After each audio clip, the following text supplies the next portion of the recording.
Its arena in South Philadelphia still echo those three letters. In fact, those three letters still echo in arenas all over the world today.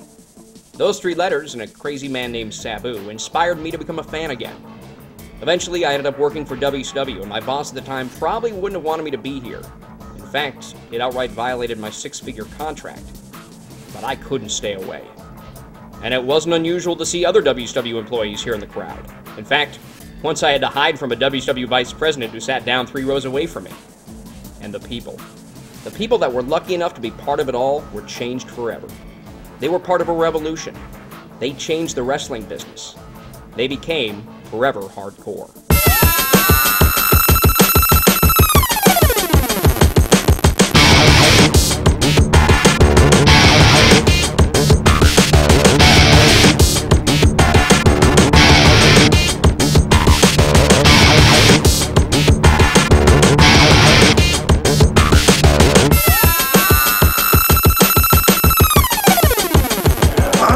What hardcore wrestling is.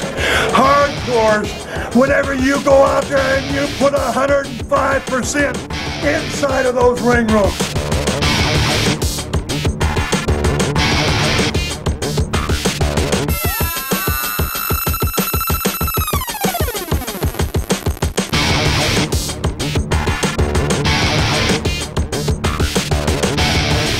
What ECW is ECW is a bunch of crazies, nuts, kooks, weirdos that all gather together, and a bunch of great people too. I think it was a lot of guys busting their asses and that cared about what the hell that we were doing and cared about everything that being in that ring was a good product. Our goal was just to be able to have a couple show, a show a month or a show a week, and try to make a little money. We knew we had them, and we knew we had the internet marks. What I didn't know was how vehemently and how profoundly we had changed and altered the business in the United States at that time. It had a profound influence on me, going from then on to when I went into the WWF and started working with Vince McMahon and Vince Russo. They were hungry and they worked hard and they took risks that were unheard of in the wrestling business. Well, one thing I was really impressed by was the energy level. And another thing I was impressed by was the reality of what was going on in the ring. We were like a traveling freak show. And to me, what was special about it was that's how wrestling started, was on the Carney circuit. It was an appropriate name, and it came at the right time, and he used, the best songs in rap and alternative and grunge, and the characters were different. They looked like real people, not characters really. When we started the Attitude Era, that attitude came from ECW. I've never, to this day, worked in a locker room like that one. If it wasn't for those 2.5, 3 years that I was there wouldn't have been any career afterwards. We didn't have to worry about Macho Man Randy Savage coming to ECW trying to take our spotlight, because they couldn't do what we did. Back whenever we were working in front of Jim Thorpe fans, 50 or 75 of them, my checks cleared every week, and suddenly we're wrestling in front of 5,000 people and on pay-per-view to how many, God knows how many thousands more, and the checks start bouncing. By the time we hit national TV and were exposed to a national audience, a lot of our best stars were gone to either WCW or WWF, and we came off looking like WWF light. Never in my wildest dreams, as I said, did I ever think that this thing would turn into the whole phenomenon that it did. Our goal was just to be able to have a couple show, a show a month or a show a week, and try to make a little money, have a little fun. You're not dealing with an ordinary flunky. You're dealing with a funk. I've been in this damn profession for 35 years, and I've never backed down from anybody, and I don't have any intention of backing down from some damn stupid idiot moron bastard with a damn camera.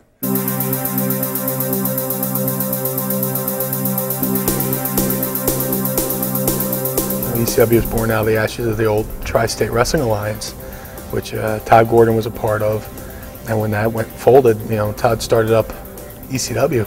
Todd Gordon was the patriarch of ECW, and without him, there wouldn't have been an ECW. He's the one that came up with the idea. He's the one that put the money in to start with, and a lot of times Todd Gordon's forgotten about. Todd is God. Todd is God. Todd's a money man. He knows how to make money, and he just knows what to do. And I told him, I said, Todd,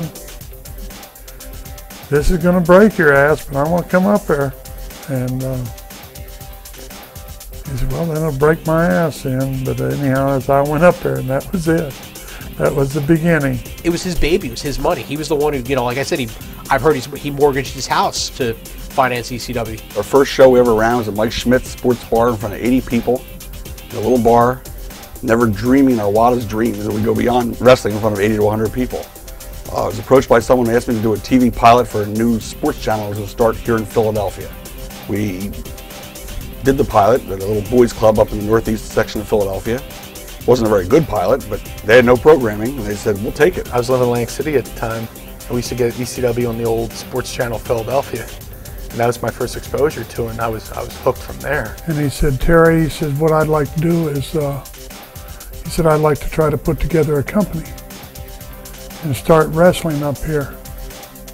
And I said, Todd, I said, I don't think it's a good idea. I said, I think you're going to lose your ass. Brought in Eddie Gilbert. He was adept at putting together a television show, segment by segment.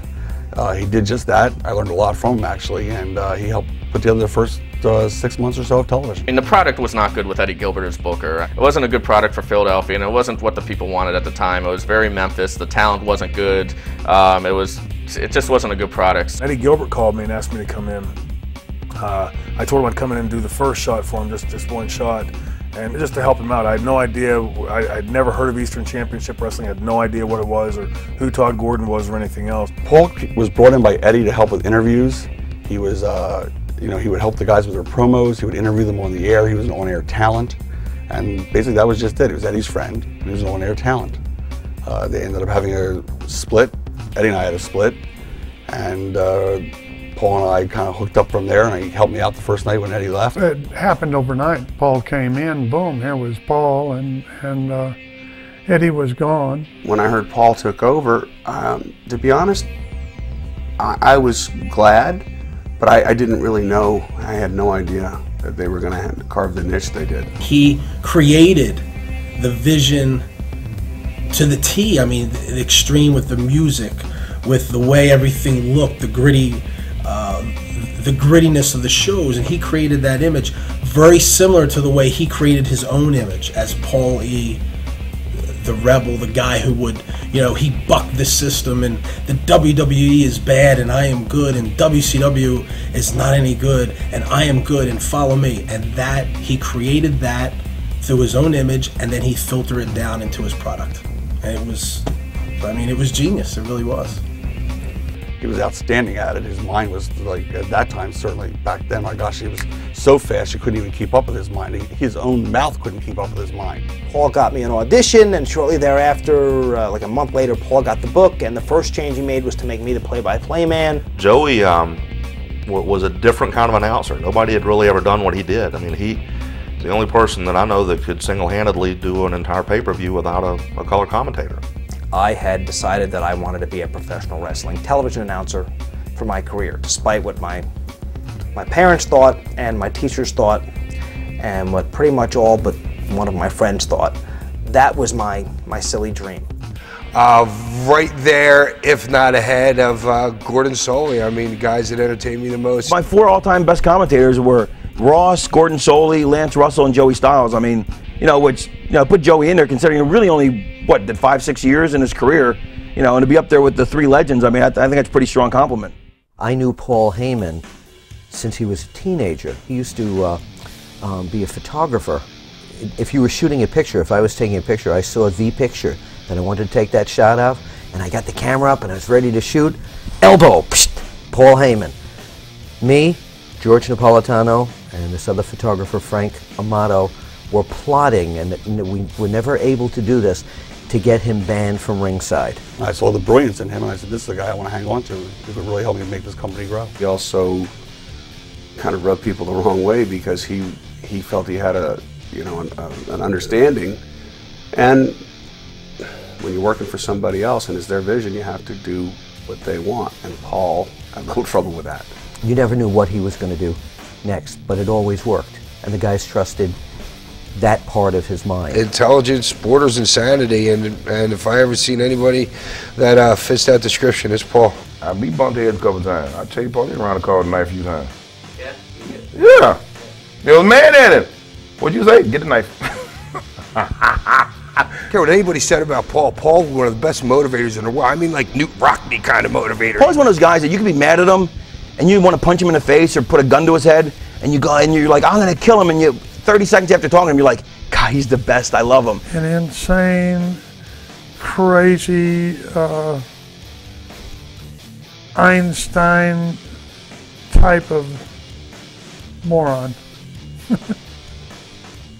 You definitely could see that this was going to be the beginning of something special, and that Paul was bringing a special approach and a different approach to the product and to American wrestling. And you could also tell that every rule that's been written, he was determined to break. So I didn't really see the significance of what was happening as it was happening, you know what I mean? But looking back on it, it was revolutionizing the business from your cartoon character to, let's say, your everyday guy that sits at the end of a bar, drinks a beer, loses a game of pool to you, and then wants to beat you over the head with a stick. Paul was definitely making a statement when the very first match on Ultra Clash was Bad Breed against Public Enemy, and nobody knew who Public Enemy was. And they basically squashed Bad Breed that night, and you know, they bloodied them, and it was definitely clear that, okay, these are the new guys, and these are the guys to pay attention to, and these are the guys that are going to change things. Because I saw the blood and the violence and the interviews with the balloons with the wig on, and they called him Ric Flair, and I was thoroughly entertained,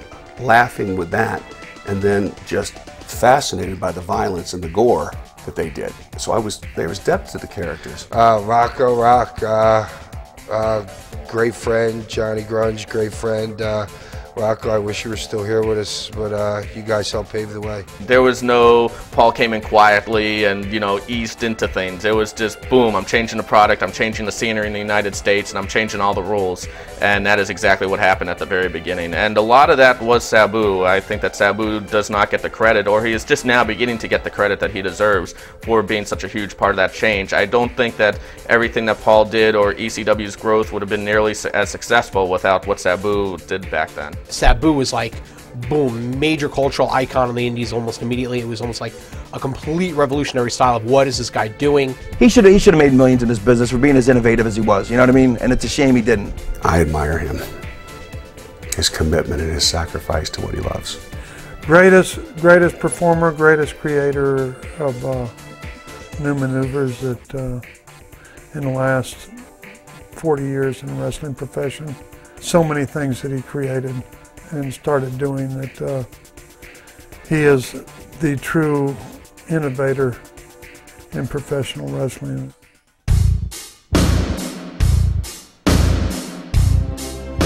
This one day, this guy, Dennis Corluzzo, told me to call Todd Gordon. He was a sucker, and that I could get $500 from him.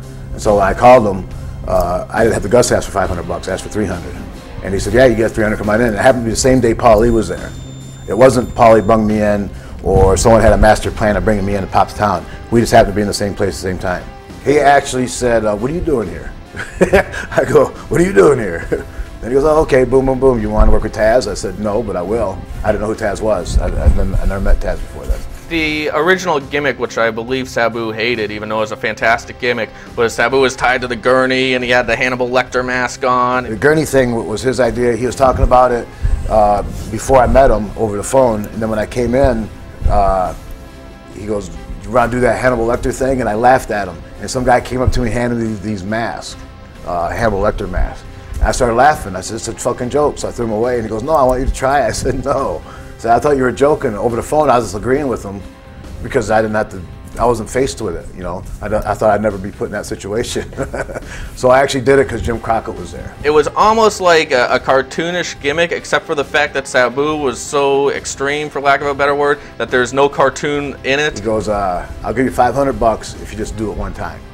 So I did it, and it worked. I remember the first time when they unchained Sabu, and Sabu just went, he didn't even go to the ring, he went straight into the crowd, started throwing chairs everywhere. And then the next day he goes, do it again. I said, no. He goes, I'll give you $500, you do it one more time, never have to do it again. I said, all right, so I did it again. And then it got to be where I couldn't go without it. You know, then I got mad, and then I stopped doing it. Didn't like it? It was too much work. You know, it was too much acting. I'm not really that way. unless there's a certain situation that makes me that way. I can't always be that way. Every time you see me, I'm going wild. When do I rest? I mean, fuck. Sabu was a huge innovator. I mean, nobody went through tables, nobody did moonsaults, nobody got fucking color like that. Nobody used their body as a human, you know, as a human wrecking machine. Usually when my uncle got done with the match, he went around and scared other people, and I kept the people away from him. And he said, get back in the ring and get your heat. And I go, how? He goes, think of something. So I said, how about I moonsault the table? And he goes, what's that?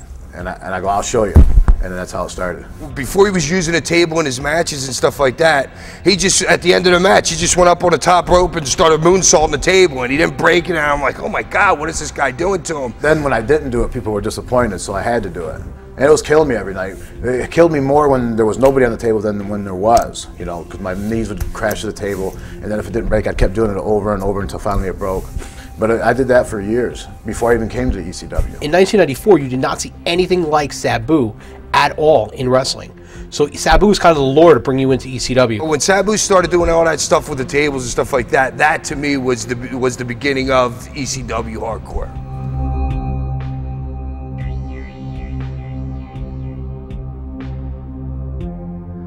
You know, in 30 years, there's a certain number of matches that are memorable, really memorable matches to me. And one of them's the three-way dance. Sabu and Shane and I and Paulie, and a combination of the three of us that came up with the idea of the three-way dance. I wouldn't give that credit to, nor try to take credit for that. I didn't go into the match, and I don't think they did either, saying, wow, we're going to really set the wrestling world on fire after this match. I think we just went out to do our job. We try to set the wrestling world on fire every night. I think it was a great concept that was came up with, and we were trying to figure out some way to go in there and do something different. It's an odd match, you know, because you got Terry Funk, who's like really old school, you know, and even though he can do, you know, moonsaults at his age and stuff, you know, and then you got Shane, who's a traditional type wrestler, and then you got Sabu, who's, you know, crazy out of the ring, in the ring. I mean, he just does crazy things. I don't think anybody really knew what to expect, because at the time a three-way was unlike anything anybody had ever seen in the United States before. The three of us talked about it, and we came up with that idea, and then went into the three-way dance, which was one of the classic ECW shows of all time.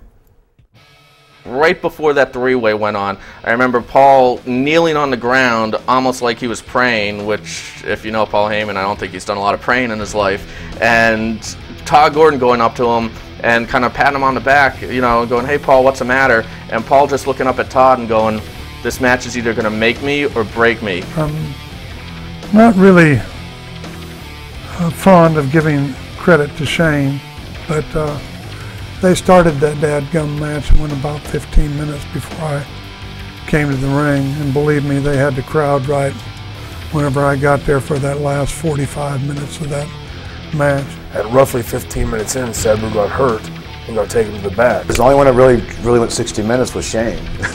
I didn't do 60 minutes. So Terry Funk and Sabu basically did 40-45 minutes each. I did the entire hour. So, which was by design. Paul wanted the franchise character to be that new world champion that could do the 1 hour, you know, Broadway. It brought three different types of wrestling worlds together, you know. And a three-way is really hard to is really hard to pull off.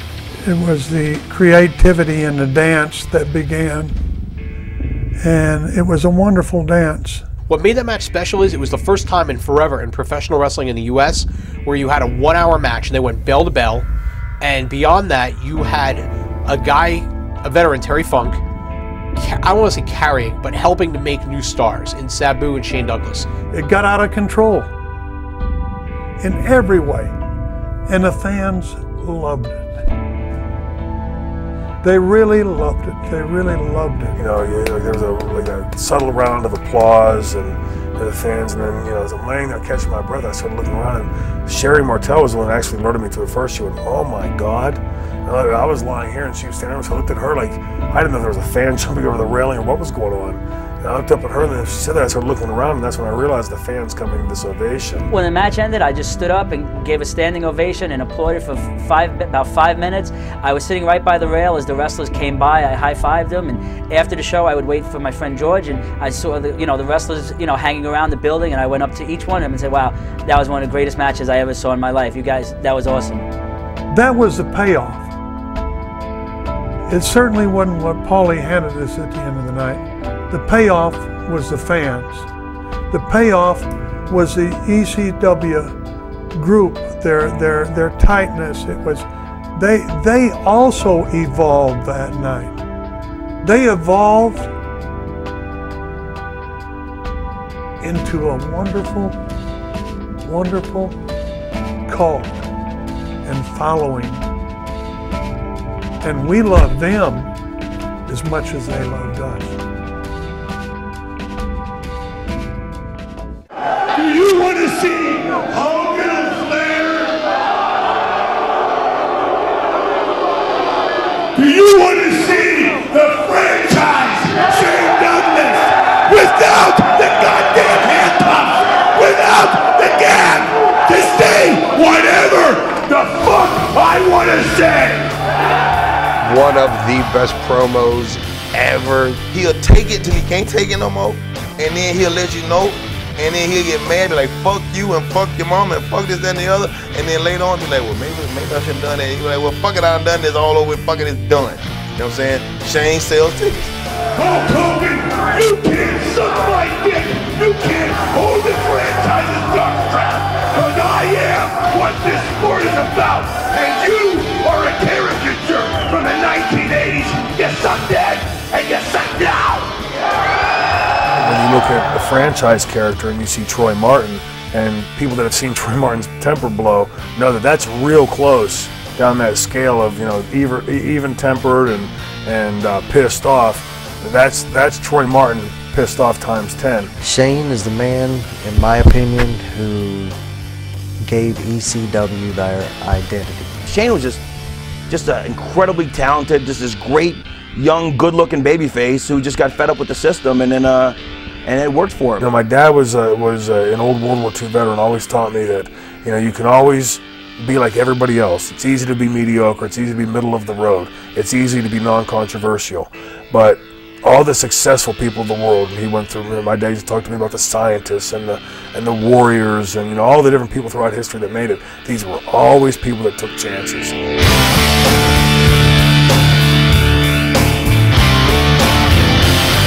Our good friend Mike Tenay called me up and had me on his radio program and said, "Had you heard what Dennis Coralluzzo said about you?" At this point, I'd never met Dennis Coralluzzo. I'd never heard of his name. I didn't know him from Adam. I had no idea who the guy was, except that I did know that he was associated with the NWA. And I had heard that he was telling people that they shouldn't book me. And at this time, remember, outside bookings for us were very important because the ECW was running maybe once a month at that point. And here was a guy that I had no dealings with, had no idea who he was. Suddenly he's going out and telling people on Tenay's radio show not to book me, that I'm unreliable, that I took pay from him and never showed up for him. I mean, it was really some pretty slanderous stuff he was saying about me. It was going to really have a negative effect on my bottom line. So when Paul Heyman took this idea that Coralluzzo had about building this NWA out of ECW, Paul came up with the idea of using it as a swerve, what we call in the business a swerve. Build it to that point, let Dennis Coralluzzo and the NWA think it's going to be their night, and all of a sudden the franchise pulls the rug out from underneath them and it's ECW's night. And I'll give Paul Heyman credit. Paul Heyman and I have a lot of differences over the way ECW finished out and the way he treated the guys, and, you know, that's a whole other story. But I will say this, Paul Heyman, when it came to that point, you know, if you work for Vince McMahon, as you all know, Vince would say, "Shane, tonight you're going to do A, B, and C." And you either do it or you go home or get starved or something. Paul Heyman had called me for several weeks prior to this, and, you know, every time he talked to me about it, he would go over what he thought were the positives, what he thought were the negatives. You know, any question I wanted to ask of him. The only two people that were aware that night of going into it that there was even a possibility that that was going to happen were me and Paul Heyman. For one, the NWA, for all intents and purposes at that point, was just a bunch of indie guys running around, and in many ways it is today, with the exception of TNA. It's a bunch of indie guys running around going, "We're a part of the NWA." You know, it's, with all due respect to them, they're indie guys. When you're drawing 60 to 75 people, you do not have any political stroke. As I recall, I remember just how much it angered me that here's this guy coming, he kept saying, "Hey buddy, sign this contract, but it's going to be great to have you on board as our champion, buddy." Meanwhile, 2 weeks prior to that, he's burying me on today's national radio program, telling everybody not to book me. And it just sickened me that that two-facedness of the business is something I've never liked, never been able to swallow it, will never like it. And there it was on display for me firsthand. And that's what really emboldened me to go ahead and go through with the idea of throwing that belt down. Shane wins the NWA World Heavyweight title, and he dedicates it to his father who had passed away, which is, just awesome, and cuts one of his great promos. Whenever I'm in the ring that night, I take the microphone and I stop, and there's a pause. You know, some people say it was like a dramatic pause. There wasn't. It was. I was stopping and thinking to myself, do I do this or not? And when I look up to heaven and say, my dad had died right prior to that in October of '93. And I looked up to heaven and I said, here we go, Dad. Because that was me telling him this is the first time as a man I have the opportunity to put this into practice. And come hell or high water, whether it was for better or for worse. And that's when I take the belt and I stop and I do the long promo about the tradition of the Dusty Rhodes and the real Nature Boys, and then yes, the Ric Flairs and the Ricky Steamboats and yada yada yada. And that's why I pause and I stop and I look up and I say, here we go, Dad, and they can all kiss my ass. And I throw the belt down. When that NWA title belt hit the mat, it was like, holy shit! I just saw something that probably wasn't supposed to happen. Holy shit, man. He just threw the belt down. That's going to be some heat. It's a tremendous angle. And then he takes the ECW belt, the Eastern Championship Wrestling belt, and proclaims himself the ECW Heavyweight Champion of the world. And from there we became, I think that's when we became Extreme Championship Wrestling, ECW, and we created our own World Heavyweight title. The problem is the NWA didn't know about this. So the NWA was double-crossed. Dennis Coralluzzo and the NWA were up in arms. When I did that, Coralluzzo was sitting at ringside, camera right, my left. And I see Coralluzzo look at Todd Gordon and looks back at me, and he still doesn't realize what's going on. And that was the beauty of it. Even as I'm cutting the promo, as I'm burying the NWA and hoisting up the ECW banner and the new name, and the fans are popping, everybody's jumping up and down, and Todd is sitting next to him, trying to convince him it's just part of the show. Just relax and stay the course. All I remember sitting next to this guy as he was biting his finger, and he was going, hey man, he's pissing on the belt. He's pissing on the belt. I said, oh, no, don't worry, it's an angle, He goes, no man, he's pissing on the belt. I said, no, I don't think so. I said, just listen to him. I kind of felt bad for Dennis because I knew Dennis, but at the same time, it was some interesting things going on that night. Went in the back and he said, what are we going to do? I said, don't worry about it. I said, here's what you do. You threaten to suspend Eastern Championship Wrestling from the NWA if Shane doesn't defend the belt. And he has to defend that NWA belt or we're out. All along, we knew we were going to be out and we were going to start a company that had nothing to do with the NWA. We're now going to start Extreme Championship Wrestling. But we actually got Dennis Coralluzzo that night to actually sit down and shoot promos about Shane Douglas. He's going to make me take that belt. He's the new NWA champion, and they're going to force it on me. And we actually got these vignettes from him. Took 2 takes to his promo, left that night, Saturday night, and Tuesday when the show aired, when he found out, he got pumped. I'm not a big fan of double crossing people, so that I don't think I would have done it. You know what I mean? I would have found a way to do it a different way. And this actually, with him trashing the belt, brought even some more notoriety to the National Wrestling Alliance. What are these guys going to do? I was kind of brought in, I grew up watching NWA, and that was the only belt I really recognized. Anything controversial like that's a great angle because people were all up in arms and oh my God, I can't believe he threw the belt down. It was definitely the right thing for business. Whether it was the right thing as karmically, it's a whole other matter. You're going ahead and throwing down the belt and spitting on it and doing whatever that he did to it at that time. What's he spitting on? He's spitting on the heritage. He's spitting on what he loves. I mean, he's spitting on the NWA. So what? What is the NWA? I'll tell you what the NWA is. The NWA is a bunch of guys that were there before him that he should remember, that paid their dues and went ahead, and if you would look back and look at that heritage, well, you might find out there's a pretty bunch of good guys that handed you a profession that was in pretty good shape. I felt it was something that had to be done, and it was done in a manner where people still talk and write questions and ask questions about that angle to this very day. Didn't know about it. When did he know about it? Who knew about it? Well, nobody knew about it. Just Paul and I, and then that night Shane. As Paul explained it to me, he was so proud. He said it was a classic wrestling double cross. So you lied. And you screwed the whole organization. You call it whatever you want. I mean, that's, in court that's called perjury. And I'm not getting on Paul, because a lot of people like apparently do this. This goes on in wrestling, which I learned. You know, I didn't like it so much. I don't think that's a good way to do business. You know, there's critics on both sides of the aisle. It was the greatest thing I ever did. It was the crappiest thing I ever did. But I honestly do believe that had we not done that night, that ECW would have been relegated to being known as an independent company, a tiny little thing, instead of this company that left this massive legacy that we're now seeing is bearing its fruit. And so, you know, for better or for worse, you know, I'm sure I pissed off a lot of people. For those I did, I apologize. But for the ECW fans that know why I did it, you know, I make no apologies. We're trying to come up with a new name, and we're thinking about using the same letters. And Paul turned to me one day and he said, "You ever hear the word extreme?" I said, "Well, yeah, I've heard the word. Why?" He said, "Because in 2 years, you're going to hear it everywhere." You know, now all the rage in extreme sports, here was extreme wrestling, so it was an appropriate name. I trusted him, and it got extreme. That was my style. That's what I wanted to do. So I was glad to see it go that way, because I never saw myself as your Ricky Steamboat kind of wrestler guy. It was tougher, and it looked more genuine. It looked more real than the other federations. And I was getting booed. I was a babyface doing run-ins and getting heat. Not heat because you did something that they hated. Heat because you sucked. Obviously, my relationship with Sandman was unique, so I guess seeing him evolve to a guy who came out smoking cigarettes and drinking beer, which Paul and I warred over until I finally won, because I said, it is still my money. And Todd's like, "Listen, well, why didn't you just go out and let him be hacked?" You know, and Paul's like, "What do you mean?" He goes, "Well, it started out with a cigarette." He goes, "Let him go out with a cigarette."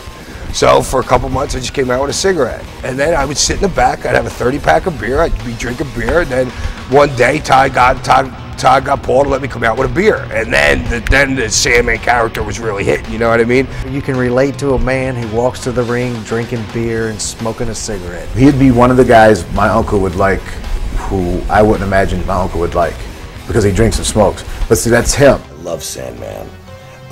One of the smartest guys I've ever met. Now, when I first met him, I thought he was just a drunk. I mean, I thought I was a drunkard when I got there. But, you know, here's a guy with a gallon of milk in one hand, a bottle of vodka in the other, and a case of beer constantly going. But as I got to know him, I found I'm just a brilliant guy. And Sandman and I would often hole up in a room, and people would think we were probably up to all sorts of debauchery, but we really weren't. We'd sit in a room all night and play the equivalent of Jeopardy or something. So instead of screwing rats and doing drugs like everybody probably assumed we were doing, a night of me and Sandman hanging together was, "Yo, red guy, I want you to think of a country below the 38th parallel, and it's a dictatorship." Czechoslovakia. Perfect! How'd you know that? Okay, what was the dictator's name? Ceausescu. Red guy, how'd you know that? Perfect! Sit up and play trivia all damn night, but really smart guy, a lot of love for the game, and he's a guy I'd take a bullet for. I love him. I think he's trying to pickle himself. I don't know. You could put him in a mason jar and he'll last for years. Sandman is the prototypical functional drunk. And you know what the interesting thing is? Tremendous family man. Like, you know, a drunken menace to society on the weekends. During the week, he's like the greatest dad you ever saw. Doesn't drink, sits at home, you know, with his kids. Just a phenomenal father. I mean, complete dichotomy. Sandman is the first man that I've ever seen walk into any wrestling business and have absolutely not 1 ounce of wrestling ability. None. And get over like he does. Now I love Hack like to death, but there was a time that if I had a gun, I would have shot him between the eyes. And we always talk about it. Like, remember when we hated each other? He'll give you the shirt off his back if he had to. If he needed it, he'd give it to you. And he's one of the alumni of the VCW. And once again, I ain't got a bad word to say about him. Alcoholic, drug addict, but nothing other than nothing. I'm looking for something different to do. Nobody else comes through the crowd. You know what I mean? So I was just looking for something different to do. So I would come out from different places in the building. You know what I mean? Instead of everybody looking down the runway, I'd like to come in through the front door. If you've never seen the Sandman entrance in ECW Arena, you're missing out on something really special. When his music came on, that Enter Sandman by Metallica, the whole place came to its feet and this electricity came. And then you just look at the sea of people all start to turn around. And it like flows across the building. Everybody turns around to see, and then you stick your cane up and then the place explodes, you know? It was a great feeling, you know? Terry Funk again, kid, you gotta do something different to separate yourself. Sandman is the drunken fans with a cigarette in their mouth, drinking and smoking cigarettes. Tommy's like the actual, you know, is like the Mark fan that could never do it. And Sandman's the drunken guy who sits on his couch and goes, I could do that, except they know they can't, but he's just a little tougher, a little more psychotic, and a little drunker, and he can do it. But I mean, those two really epitomize ECW. Tommy Dreamer is one of the guys that wasn't really given enough credit for up there because he held things together a lot. You know, Tommy dipped into his own wallet and tried to keep things going. You know, he loved the business so much.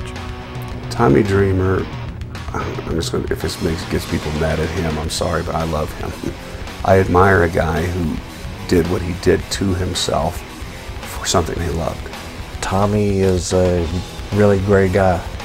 He's a true friend, and that's one thing you can't find in this wrestling business is a true friend. I mean, he wanted so desperately to learn how to be a better wrestler. He wanted so. I remember at the beginning there when he first was being pushed there, and he just couldn't get over for the way, you know, the suspenders and all that, and he just couldn't get any traction with the fans. It wasn't until the Raven angle that the fans really bought into him, and he took that beating and just kept going back for more. The feud that he had with Raven, of course, the ultimate underdog. He actually wanted to die in the ring. He actually figured if he was going to ever die, like if he had ever got AIDS or something, that he would much rather die in the ring and have like me kill him in the ring, you know, because it'd be much more, you know, dramatic, you know, ECW style. Tommy and I, you know, we've been through a lot together, and he's good to work with, and very professional guy, you know, he's got a good mind for the business. Tommy was ECW. You know, everyone thinks Paul Heyman's ECW. To me, it was Paul Heyman's and Tommy's ECW, especially towards the end once Todd left. He was one of the reasons that ECW lasted as long as it did, and in the ring performer, he was great. And a lot of people didn't even know that, you know, and to this day, a lot of people have forgotten what a great in-ring performer Tommy Dreamer is. Just a great performer. Cactus Jack is another guy. I don't think without him, ECW would have gotten as far as it did. And by the same token, I don't think Cactus would have made it to WWF without ECW. Mick Foley was, and I don't want to be repetitive, but he's another guy who broke his back for those ECW fans. Just an absolute wonderful mind on that boy. His promos when he was doing the anti-hardcore stuff to this day, still the best stuff, the best promos ever, I think, in wrestling history. He would make you laugh, and he would make you go, well, this guy's out of his mind. You would actually believe he was nuts. He always went one level higher than those fans thought that he could go. A lot of the stuff he did with Mr. Sacco later, you would see some of that silliness with Mikey Whipwreck in the early days of ECW. You know, and some of the silliness that he would pull as Mankind. You got to see the beginnings of that as the anti-hardcore Cactus Jack. I wish he wouldn't have retired though, but that's where he goes. He'll come back. He's a great guy, great personality, and no, I don't want to marry him. These fans in Philadelphia really, really, really knew their stuff. So you really had to impress. And if you weren't any good, they wouldn't boo you because you're a bad guy. They would boo you out of the building. The people were so fed up with the same boring rest hold. Everybody grab a chin lock and sit there for 20 minutes. You know, the chants, you know, before ECW and the crowd and their chants, you never heard that in the crowds. If someone messed up a move and they started the "you fucked up" chant, whatever it may have been, the fans were like as much a part of that show as anything. You know, I would just look around, cover my ears, or stomp my feet, and they would do it more, and it became deafening, and it was always like, she's a crack whore, or she's got herpes, or it was all along the lines of the clapping, and they would just, every time I went out there, it would just be the same thing. The ECW fans, you know what I mean? I had a great relationship with them. I really did, and I just loved them, and they knew I loved them. Since ECW was like this cult TV show where everybody was watching, that's like where they were as known as the wrestlers because they had more TV time than anybody. Rats would come from far and near. Bruh, they be on ice boats coming over the border in Alaska. They be, They be coming out of Africa with a bone in their nose. Oh, bro, they come. I'm talking about midgets, blind people, everybody, all the rest. I love the rest in Philly. I got credit cards from these rats. I got my room paid for, even though it was already paid for. I would get advances from these rats, but I ain't never paid back to this day. I rent cars for months, and they call me tomorrow. Well, I rent a car, I be like, bitch, I don't know. The fans are the most romanticized things in the history of ECW. Those fans were very, very demanding, and I mean, they were just assholes at times. When people know your tricks, they stop buying tickets. Same as a magician. If I know his tricks, I'm not gonna watch him but once, maybe once. But when they become part of it, they influence what it is. And I'm talking about the wrestling business or whatever they become part of. And I'm not sure that's always good because it changes the nature of what they liked in the beginning. Everybody hated it because the fans were so smart that, you know, they were like, fuck, these guys are dicks. These, you know, they're talking about the fans. These fans suck, they crap on everything. And so really, it's ironic that the building ended up becoming beloved, but at the time, most of the boys hated it. They hated me at first. That's the funny part, is they're vicious. They used to make these horrible signs about me and call me Poindexter. And somebody drew a sign about me and there was a jar of Vaseline. It wasn't very nice. Mick Foley was the first to really act out on that with that whole heel turn that he did, where he was annoyed at the signs, you know, the Kane Dewey signs. I'm like, you guys don't get it. Those are the best fans because they think they know so much. They're the easiest ones to con. Showtime at the Apollo in Harlem, they've been known to boo comedians off the stage or boo people into tears. These are the kind of fans you have in Philadelphia in this building, so I'd never seen anything like it. Damn, they were nuts. I can remember one time I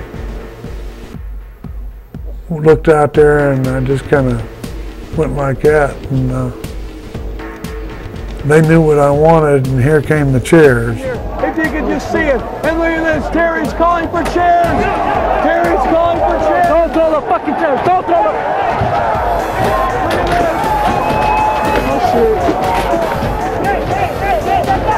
Stop throwing the fucking chairs!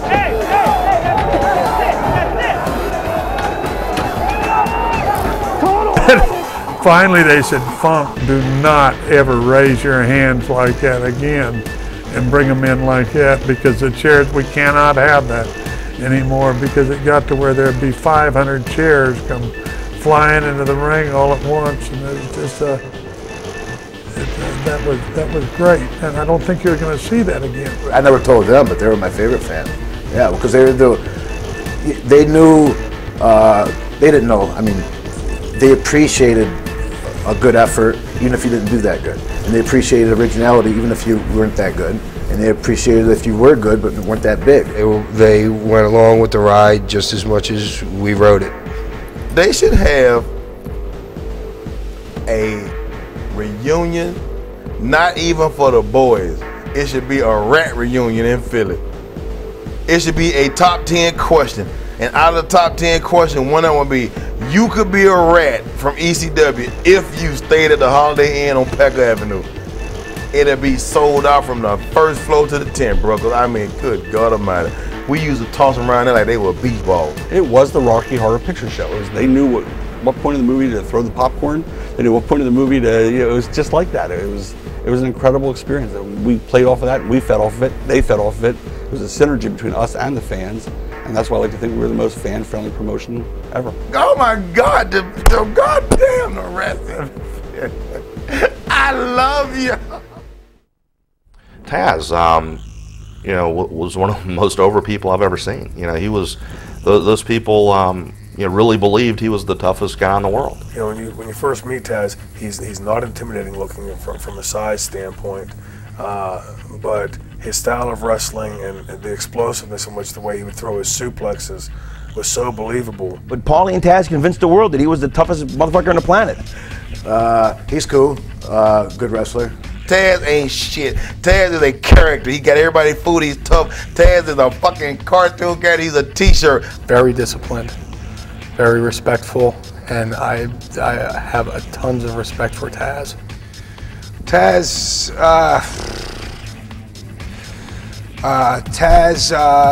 believed lived his character a little bit too much, believed his own character a little bit too much. First time I ever met Taz, he didn't really like me at all.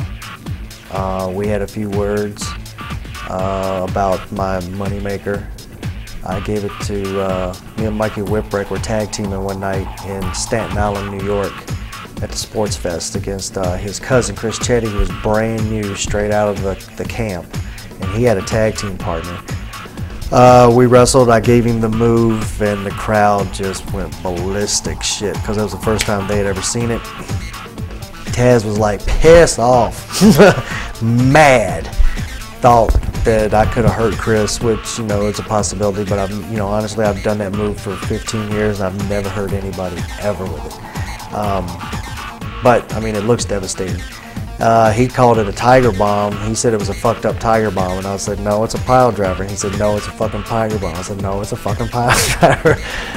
He said, did you tell him you was going to do it? I was like, yes, I told him I was going to do it. And he called him over there just to make sure I told him, and then he really didn't have too much to say after that. But I mean, I stood my ground, and he stood his ground, and luckily there was no, hands being thrown.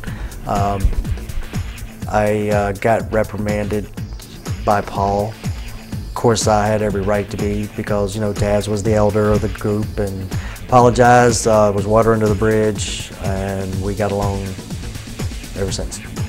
Me and Taz we didn't get along either in ECW. Taz hated to laugh. Like, Taz was just not a manic depressive, he was just a depressive. Like, he was always depressed, always miserable, and I would just make him laugh, and it would drive him insane. He hated laughing. And so I would tell these just horrible jokes, and he would start laughing, and he'd want to kill me for making him laugh. It was really bizarre. And then when he got married, he finally loosened up a little.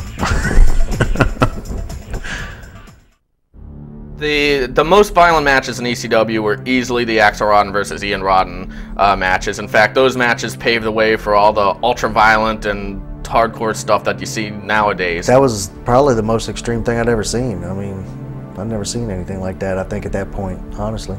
And there's never any real thought put into them or any kind of booking put into them. It was just more throw them out there, and if they want to put glass on their fist, let them do it. To me, it was a little too much, but I guess the crowd didn't think so because they were enjoying every single minute of it. And that's whenever I knew that times were changing a lot. Ian and I, we teamed for a good solid year and a half before we split and started doing our ultra crazy violent, and in my eyes and in the eyes of the fans, which is the most important, let me clarify, in the eyes of the fans, what defined the violent era of ECW, what was the definitive history-making matches was Axel versus Ian, and that series of matches that started in late '94, and it ended in the summer of '95. I had grown completely fed up with being a part of a tag team with Ian,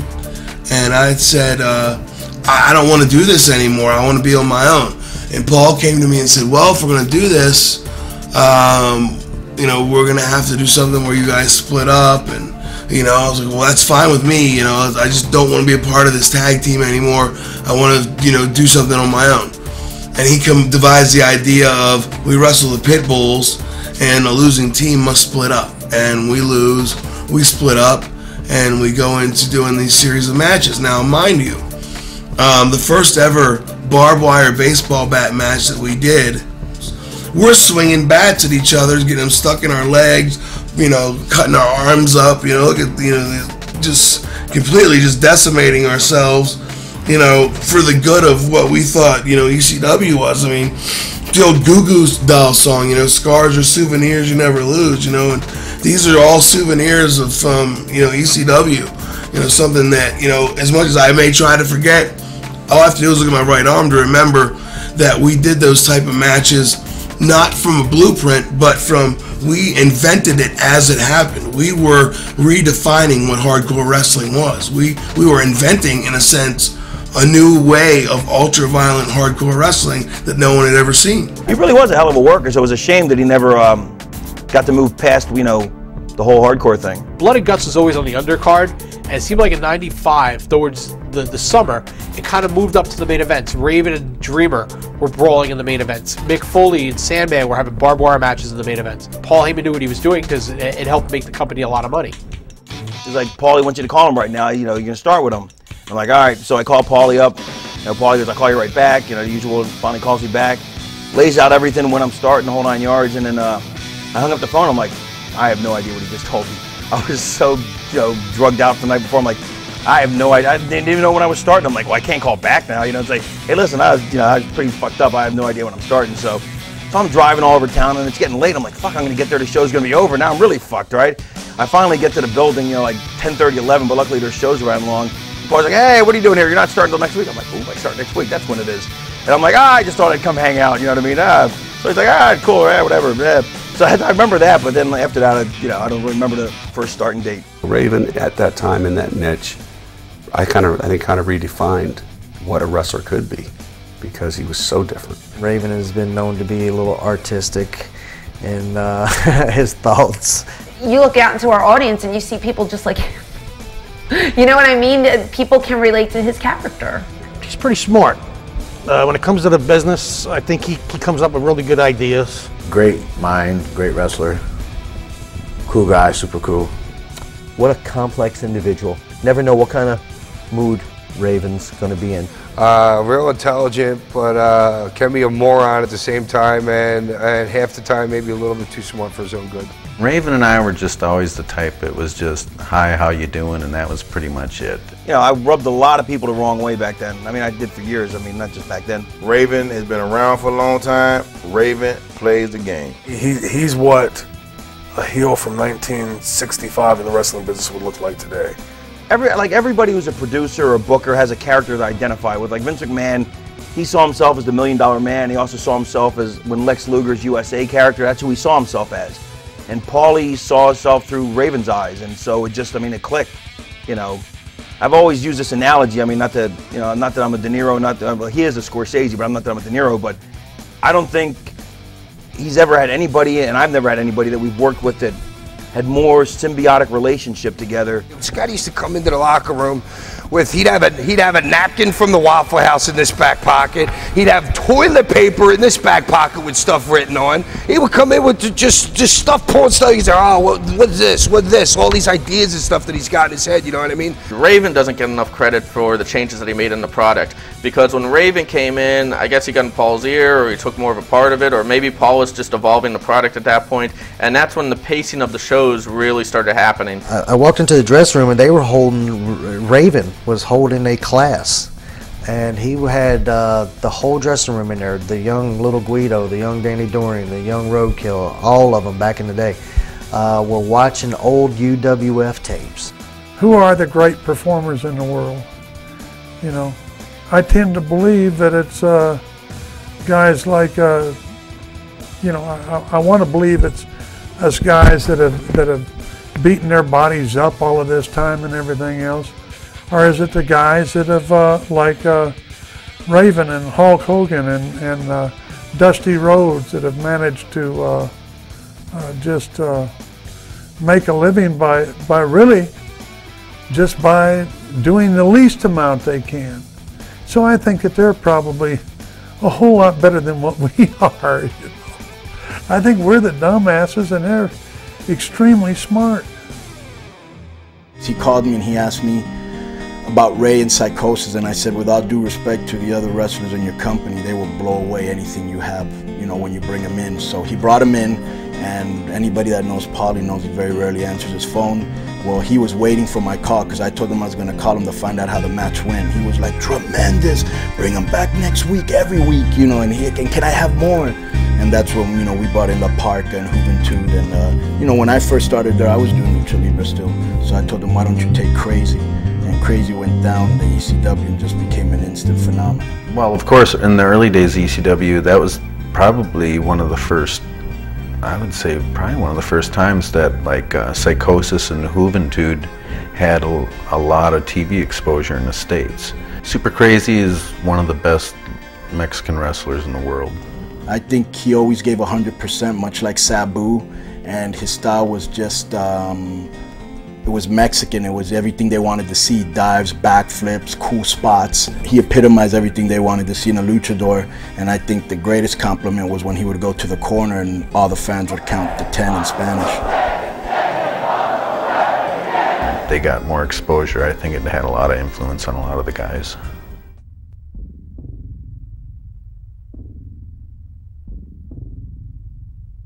They were having their match, and during the course of the match, Mick wrapped a chair right where I'm sitting right now. Mick wrapped the chair in a t-shirt, and I guess it had some lighter fluid on it. He lit it. Here was the idiocy of all of us, because when they put the towel, you know, and they set it on fire, they used tape to hold it there. Well, of course the tape's gonna burn too. So of course the tape burns, the towel falls off. Cactus had the chair, and it got hot. He dropped it. He picked it up, and he goes to throw it towards Terry Funk, who had just gotten out of the ring, and by now the tape had melted, so the flaming towel that was on top of the chair, when he threw the chair in that direction, became a frisbee and started, you know, flipping around and literally flew out of the ring and landed on Terry Funk's back and bounced into the front row. Mick automatically jumped on top of Terry to put him out. I thought that was great stuff. I mean, that's some good shit right there, you know what I mean? Cactus literally on fire. I mean, how much more extreme can you get than that? The first reaction, a lot of the fans were like, "Who concert?" Because people were running for the doors. It was almost like a riot atmosphere. I had friends come from my job at News Corp who had to see this ECW thing, and they were evacuated with the rest of us. I thought it was perfect. I mean, Cactus didn't have a problem with it. You didn't see Terry Funk come out here and apologize afterwards, did you? Me and Dreamer had this great angle. When the lights go out, we go up to the crow's nest, and I got him crucified. Except by now the place is, you know, filled with smoke. People are stampeding out. So not only am I not remembered for being in the angle, but nobody never got to do our big angle. Our angle at the end, no one saw. The footage stunk of it. So there's only like one shot that Paulie ever kept. Just Paul, you know, Dreamer handcuffed, you know, and crucified up on the crow's nest. I was so embarrassed going back to work that Monday that I had actually invited people who came down from New York who had to see this. And it was just, we had this bloody guy hanging half dead from the rafters with girls like crying and screaming and running out. And then we got evacuated because people were getting asphyxiated with this horrible smell. It was humiliating. It was awful. It was just so awful. So awful. I actually thought it was the death of the company that night.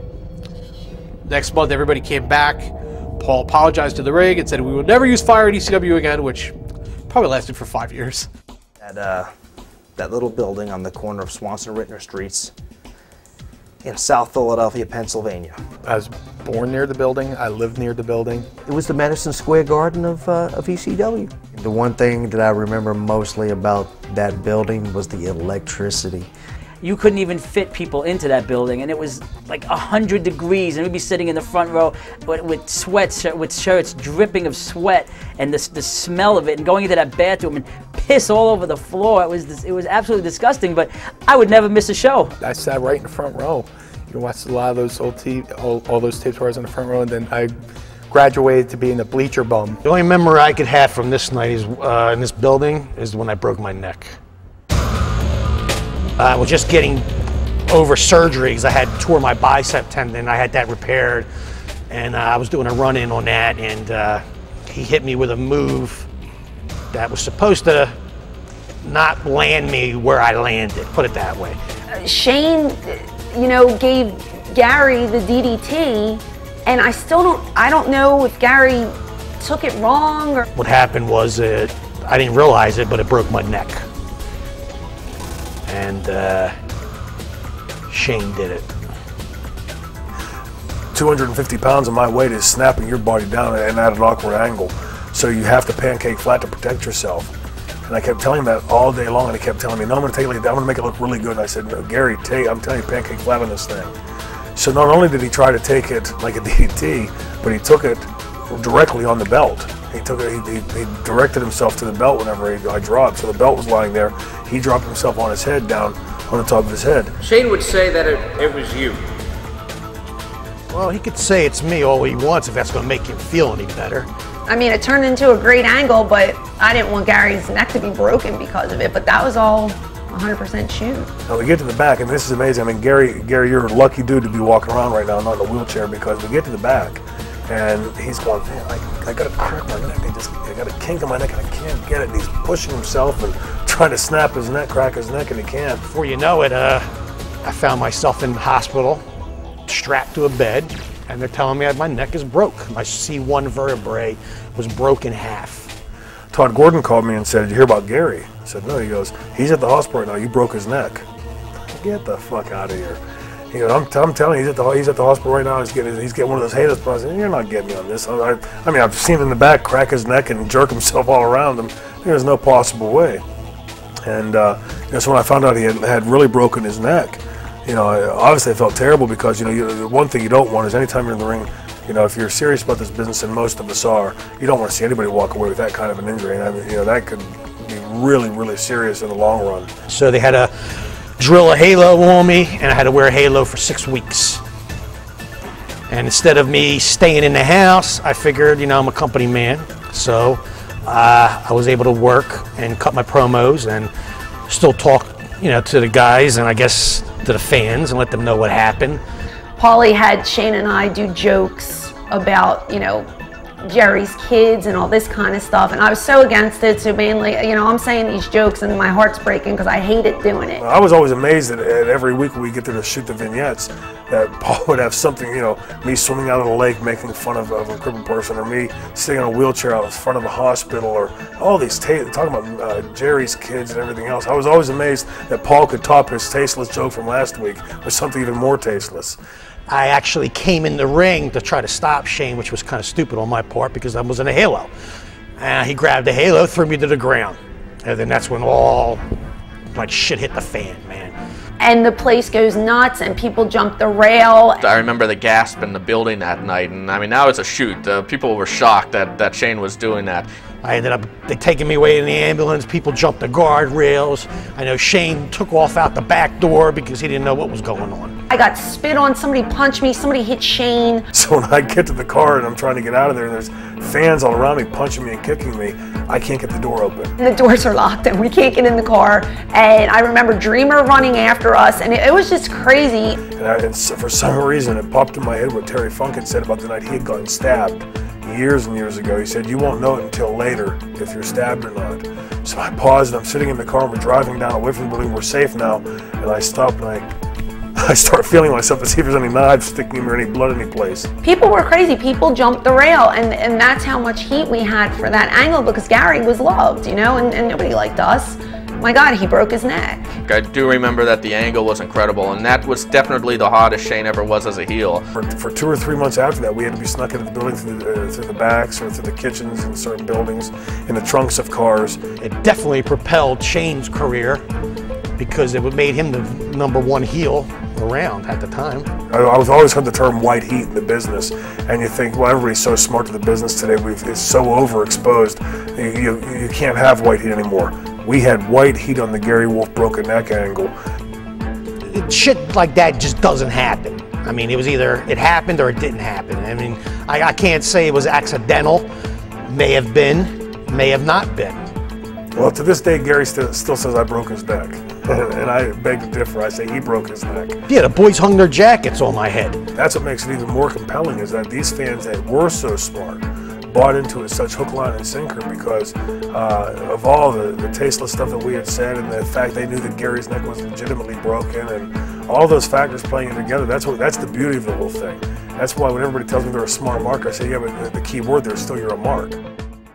I would say Shane at that time period and the Dudleys in '98 were the hottest heels that ECW ever had. The Dudleys were another Raven gimmick. I came up with that one night in Tampa at the fairgrounds. Me and Dean were screwing around Malenko, and I'm like, and he's like, "What are you doing?" I'm like, "I'm putting on the foil, coach, every game, like in Slapshot." And so I came up with the idea we needed, Hanson brothers all wear the glasses and all, bunch of meat, jarheads, not jarheads, but really, meathead types. As heels, I mean, they would cause riots in the building. They just had it. Probably the most famous tag team ever in ECW. They can rile somebody up like no other person could. Were always cool with me, and I'm glad, because I'd hate to be on their bad side. Bubba and Devon ain't shit. Never have been, never will be. Good guys. I don't know, they said they invented the table, so I guess I got heat with them. Those guys, really did a lot for that company. I mean, they did lots of advertising, and they did promoting and, ring stuff, loading, unloading. Great guys, great guys. Love working with them. All the power to them because they made a huge, when they left here, they made a huge impact, and they left here on the circumstances that were right for them. There was a big storyline that they were getting ready to film that they had to get in. The ring broke or some snafu that they needed to kill time. I believe it was Tommy Dreamer that came up with the idea to let Kimona do what she probably does best, and that's entertain the crowd.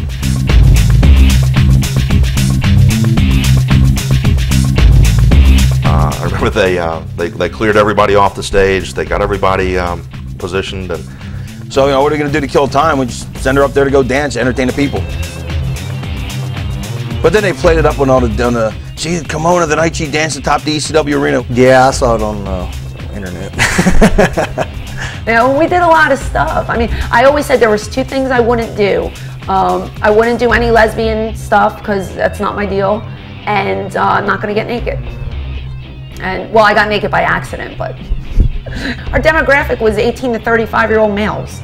Of course, we're going to do something like that, and always wear the little skirt so it can pop up, and or if you didn't have a skirt on, my favorite was, you pull them in for, like you're going to give them a pile driver, and you stick the hand down and you pull up the thong, and you do the spanking. I mean, we always incorporated sex into everything because sex sells.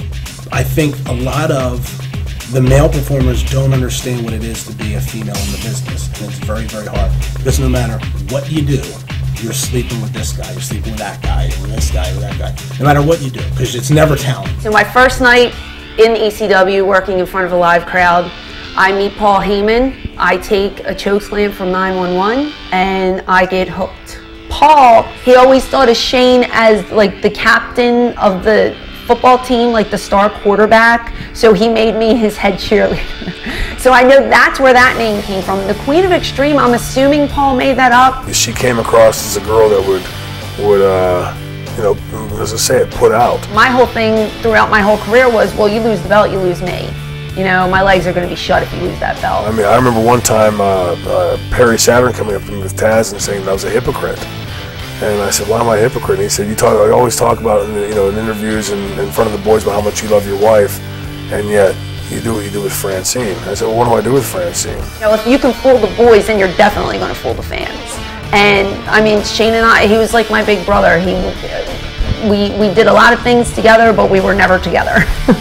Paul always wanted us to play it to even the boys in the dressing room that we were screwing around, so that if it did, that it wouldn't leak out on the internet that it was just just a storyline or whatever. We were seen in public together, Tommy and I, and he says you broke kayfabe, blah blah blah blah blah, and I turned around and I was just like, well, it's life outside of wrestling, but there we were in a building where fans were, so I guess Tommy and I were out of place by being together when Shane was there too. But he got mad at me for that, and him and Tommy kind of had words, and it just became, and Paul got involved. It just became ridiculous. So I went to Paul and I said, Francine thinks that she should be put with Tommy, and if you want to do that, I'm cool with that. And he went off, not mad at me, but he went off telling me I've already told her no, and it pissed me off because again, she'd already been told no and asked me to go do her dirty work. She was trying to set me up. After that, he didn't talk to me and there was like a 4-month period where we were working together, but we really weren't working together because I was doing nothing at ringside. She kept whining and complaining about it, and and then finally, the one night I went to the ring, we were in Philadelphia. And I went to the ring and I held the ropes open for her. The entrance when I hold the ropes open for her, she would turn, give me the kiss, I'd beat my chest and give her the cock of the walk, give her center stage. And to my knowledge, I don't know of any other world champion that ever gave his valet center stage over his entrance. I did that because I thought it was the right thing to do. And that particular night, she turned around and looked at me and said, "Kiss me." The hard camera was directly behind me, so I held the ropes open for her. She came up and she turned like she was gonna kiss. She came about that close to my face. So on camera, it looks as though she's kissing me, and she goes, "I hate your fucking guts, you motherfucker." and she turned and walked away from me. I would never disrespect somebody. I never said that. When we got to the dressing room that night, I told her in no uncertain terms what I thought of her. And I told her to her as brutally direct and as frank as I could. And, you know, if she thought I wanted to punt, it wasn't that I was saying. I was calling her a... I haven't talked to him in about, good Lord, probably since '99. It is what it is, and she did what she did, and you know, my conscience is clear.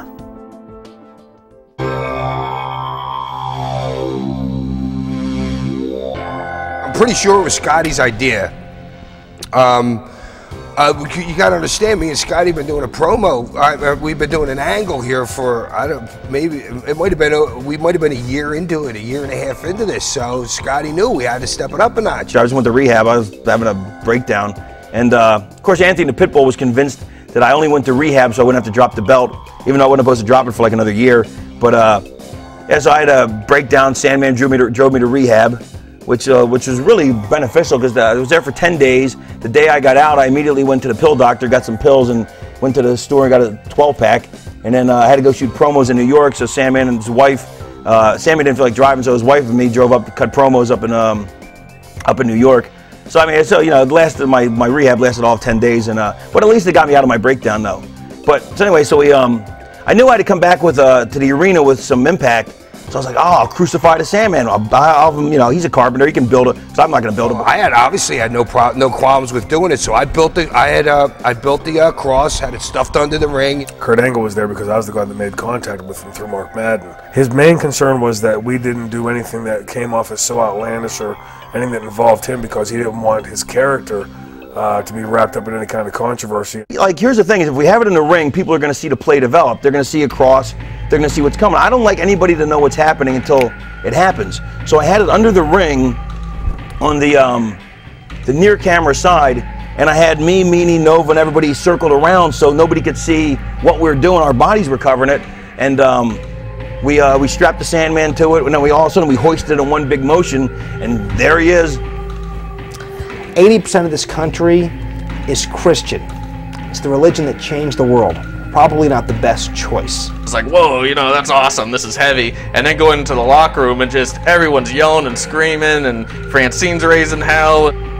I did not like that angle. I remember like fans being like mad. I remember like standing there and like walking around the building and people were just angry. And I'd never ever seen that. And it wasn't even like heel heat angry where like, I want to see this bad guy get killed. It was like, how dare they do this? The people, it was the right kind of heat. I mean, the people were like, this is heavy. You know what I mean? And they were just like that quiet, you know, the quiet Japanese heat. Yeah, I was there. That was that didn't get over at all.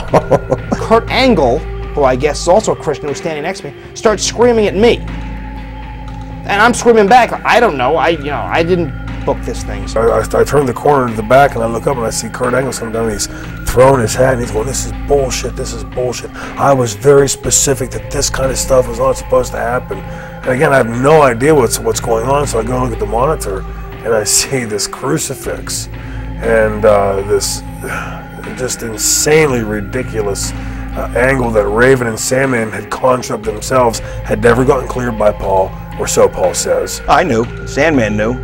Stevie knew. Meanie knew. Nova knew. Paulie knew. You know, well, maybe Paulie didn't know. So nobody knew what we were going to do. Obviously, Shane didn't. We get back. There's a big stink about it, and they wanted us to go, but they wanted us. Paulie said something stupid like, they wanted us to fight back out or do something like that, which I thought was totally ridiculous. I was like, no, he just killed me, left me hanging on the damn cross. So I'm supposed to be, you know, I can't rise from the dead yet. It's not Easter. Taz was legitimately behind all these people, and they're like, oh yeah, because you're Jewish and Todd's Jewish and Paulie's Jewish. Why didn't you crucify him on a Jewish star?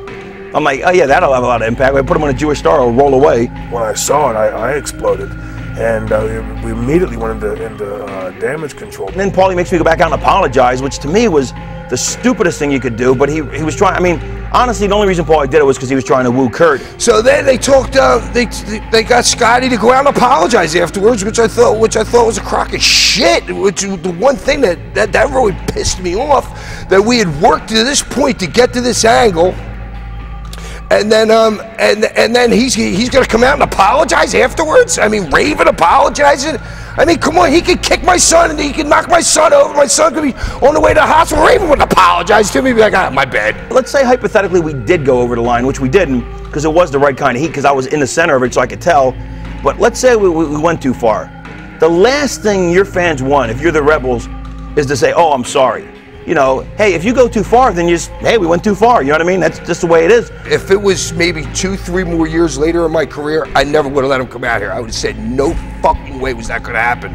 The people were really disappointed in the apology, which I made as insincere as possible. You know, Paulie said, make sure it's sincere, so I tried to be sincerely insincere, and I think I accomplished that. I was like, listen, I'm really sorry about that. And then I powdered. That's the only time that I really thought that there's edgy and there's just. Next thing you know, Kurt Angle's hired in WWE. You think he told Vince McMahon when The Undertaker hung Steve Austin on a cross a couple months later? You think he told Vince McMahon to go tell him to apologize?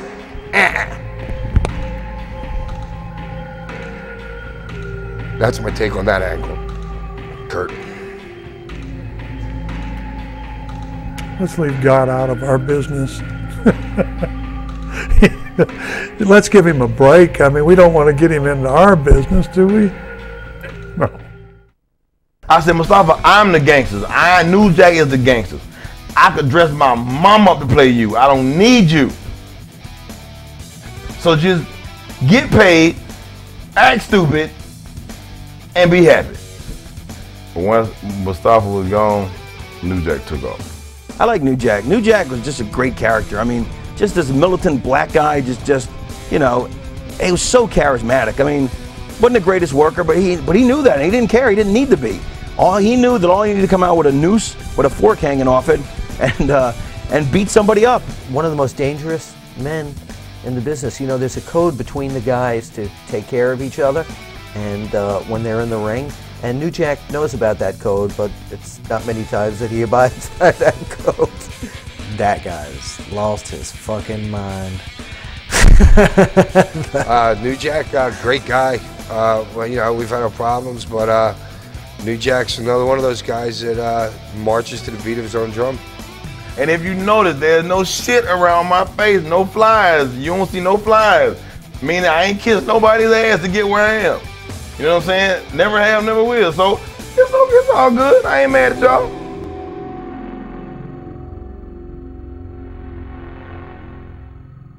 I was there, and that was some mean shit, actually. The interesting thing about Mass Transit was nobody in the locker room knew he was a wrestler until there was like a lineup sheet, and we saw the words Mass Transit, and we're like, who the fuck is Mass Transit? Axel Rotten didn't show up. Something happened with his grandmother. So Devon didn't have a partner. Devon Dudley didn't have a partner. And this kid comes up with a tape saying that he's worked before, yada, yada, yada. He's a big boy, so he's like, well, you can take his place. So your job is gonna be just getting there, you know, you're just gonna be the piece of meat. You're gonna beat the shit out you. He's like, okay, no problem. But then he came back and he started telling me about all these different spots he wanted to do. Mass Transit was a young guy.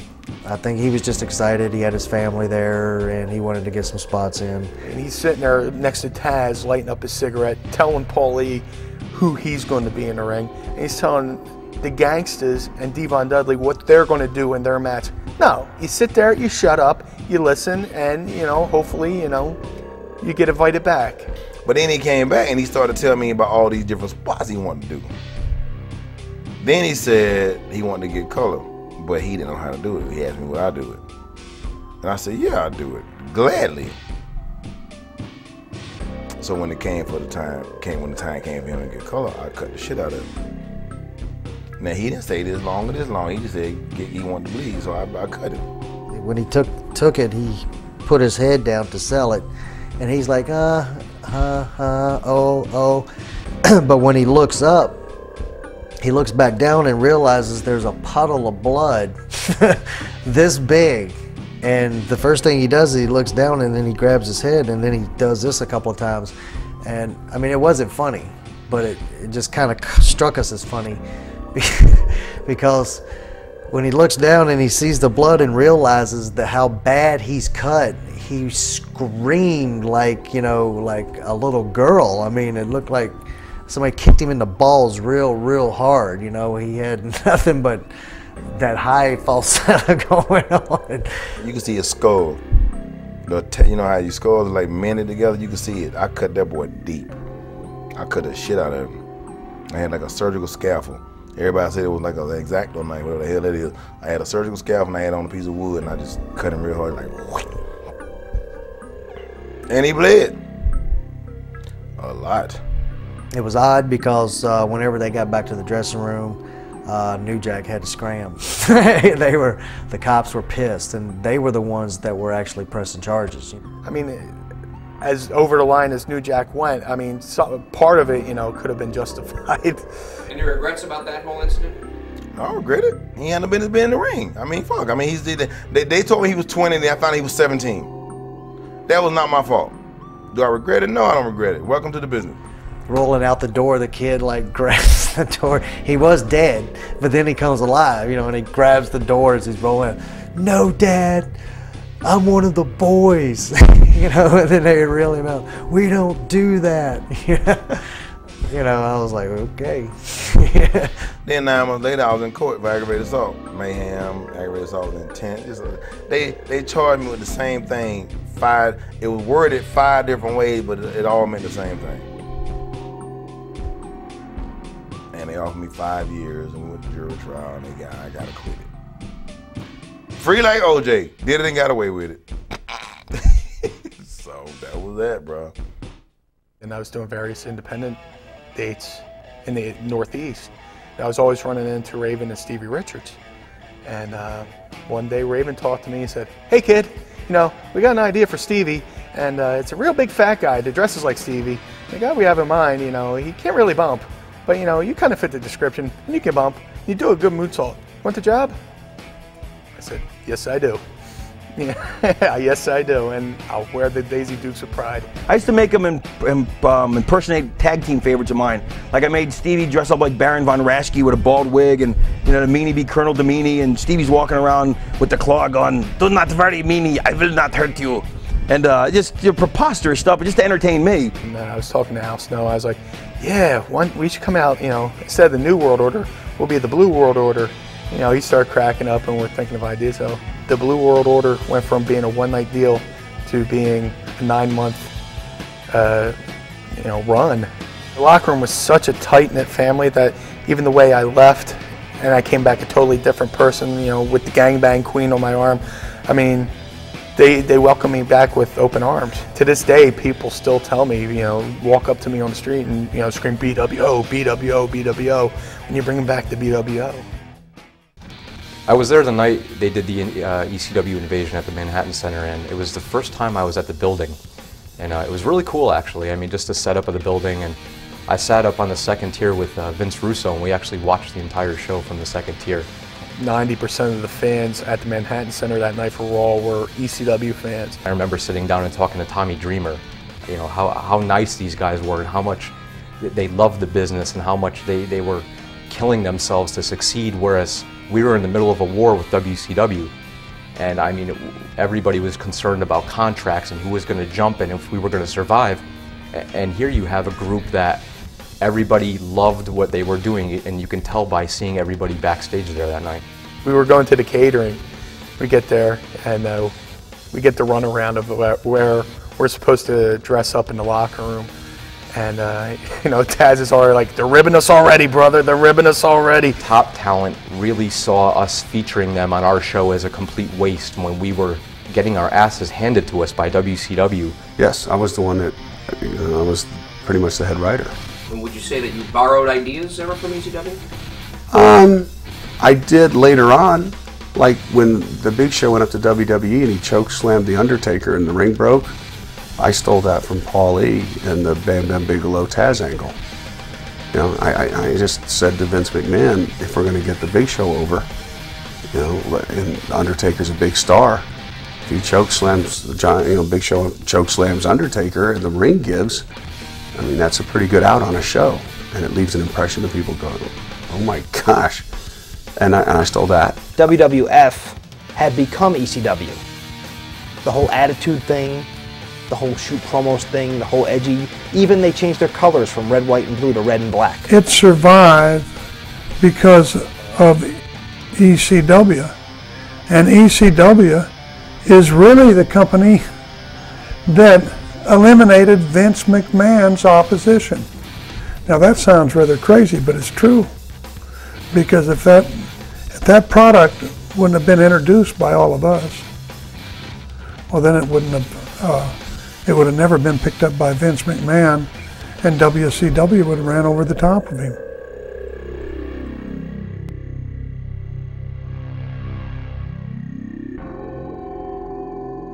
I double booked myself, and I chose Japan over ECW. And like I said, when I did that, ECW ran once a month. I was making a living in Japan, you know, where I was going, you know, 2 weeks out of it every month. And sometimes for one day I get paid for a whole week. And that particular match, I was going for one day to get paid for a whole week. And he wanted me to wrestle for, you know, in Philadelphia once, you know, on these spot shows. To me, they were still spot shows. To me, it wasn't much of a decision. So I went. And but at that, I remembered the impact on that. That pissed me off. Yeah. And then I was so flattered that I had that much impact that people would care that I chose one match over another. Right, well see, that's when that towel thing happened. I came in right after that as a return, like, because everybody was mad at ECW, the commission and everybody, so he brought me in to help smooth things over. Like, brothers fight the worst, sort of. And I'm not saying we're brothers, but we knew each other pretty close. And you know, he had what I wanted, and I had what he wanted, you know. We both wanted something from each other. So, but neither one of us wanted to give. You know, I guess, I don't know what to deal with, but I like him. I've never not liked him, you know. I'm gonna start doing something that they ain't gonna even remember to finish. I'm just gonna do something. He said, what? I said, follow me on this. So I started diving. Every chance I get, I dive. Then it became, are you gonna dive? We need you to dive. And once I knew it was a need, then it became a handicap. Then I ain't wanna do it no more. Then they started making a deal with me. Well, we'll pay you to do it. What you gonna dive off now? I ain't diving off shit. Then they get mad about it. Why? How you take your hands up there and dive off of it? That's 30 feet. That hurt. And when it's time to go, Vic says, Jack, I can't do it. I was a Vic, we on pay-per-view, let's go. He said, I can't do it, Jack, I'm scared. It's too high. And we having this conversation 20 feet above the floor. I said, Vic, on 3. 1, 2, 3. And I pulled him, he pulled back. I pulled him down on top of me, and I hit that first table, and he did his flip, and he caught up with me. And his back ended up against my head, and it slammed my head against the floor, and it cracked my skull, and I had brain fluid coming out my nose and my ears. New Jack and Vic Grimes fell 25 feet. They aren't stuntmen. You know, on concrete. It should have killed them. And what would have happened if they would have died? They'd have moved them over and kept going. You know, to me, 2 guys almost die. That's a big deal. And it's not a big deal to the fan because they're so MTV minded. They're going to say, what's next? Unless you slow things down to let them understand the gravity of what they just saw. I got nerve damage in my right eye. And I can't see out of my right eye right now. And I would never be able to see out of my right eye again in my life. And I have short-term, my memory is about 2 or 3 days old. And I get headaches. And sometimes my eyes get like bloodshot like they are now. For no reason. Then I go 3 or 4 days and I don't sleep. Hey, but that's part of New Jack being New Jack. And I just think ECW kind of blew by a lot of huge moments like that. But you know, that was their niche, and you know, they did something right. I'm an old fart, and I would have done a little different. That's why I tell some people, bro, I said, when I lay down and die, I'll probably be fucking happy. Because I ain't got to suffer through this bullshit no more. And I ain't ever asked no pity party for nobody. I ain't asked no sympathy from nobody. But I done tore my body up so goddamn bad for these fucking fans. It's like, when I ain't got to feel this shit no more, I'll be glad. And that night, it changed me. It took a lot out of me. And I don't play games with myself. I ain't been the same since that night. Vic didn't hurt me, I hurt me. But I allowed that cocksucker to be a part of it. And when I was able to see when I came back, the first thing I did was walk in Buffalo, New York, and smack Vic right in his fucking eye, and I was ready to fight him. I couldn't even hardly see him. Because he was telling people at one point, yeah, you saw me hurt New Jack. No, you didn't hurt me, Vic. I hurt me. Then with the XPW, and I threw his ass over 40-foot scaffold. I had a stun gun with 350 volts in it, and we 40 feet up in the air, and I took it and I shot him in his fucking neck about 4 or 5 times, 8, and then I threw him, and he said, Drake, I can't feel my legs. I said, don't worry about your legs, Vic, I got you. But he had stacked 12 tables up in the ring. He touched one. Shotgun. Tingle the stun gun. That is not right. 3H should not be using that weapon. Oh no! No! No! Please no!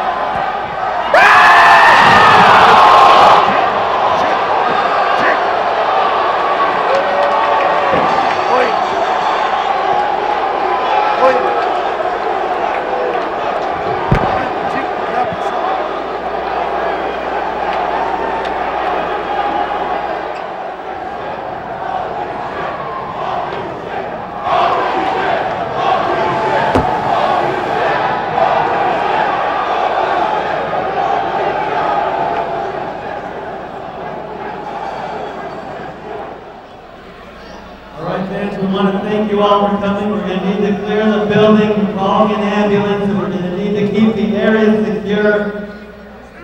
Big Grunt is going to need medical attention, please. Let's clear the building.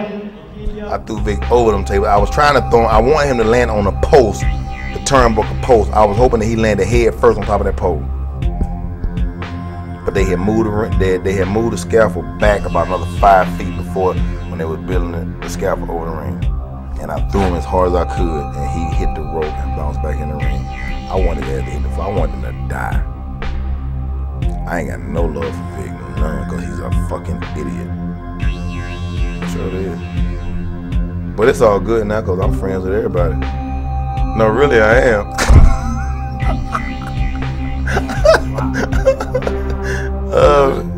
Yeah, that was a receipt. There was a cash register receipt, the paper, the ink, the money up under the drawer, bro. That was all of it. The box that came in, that was everything. So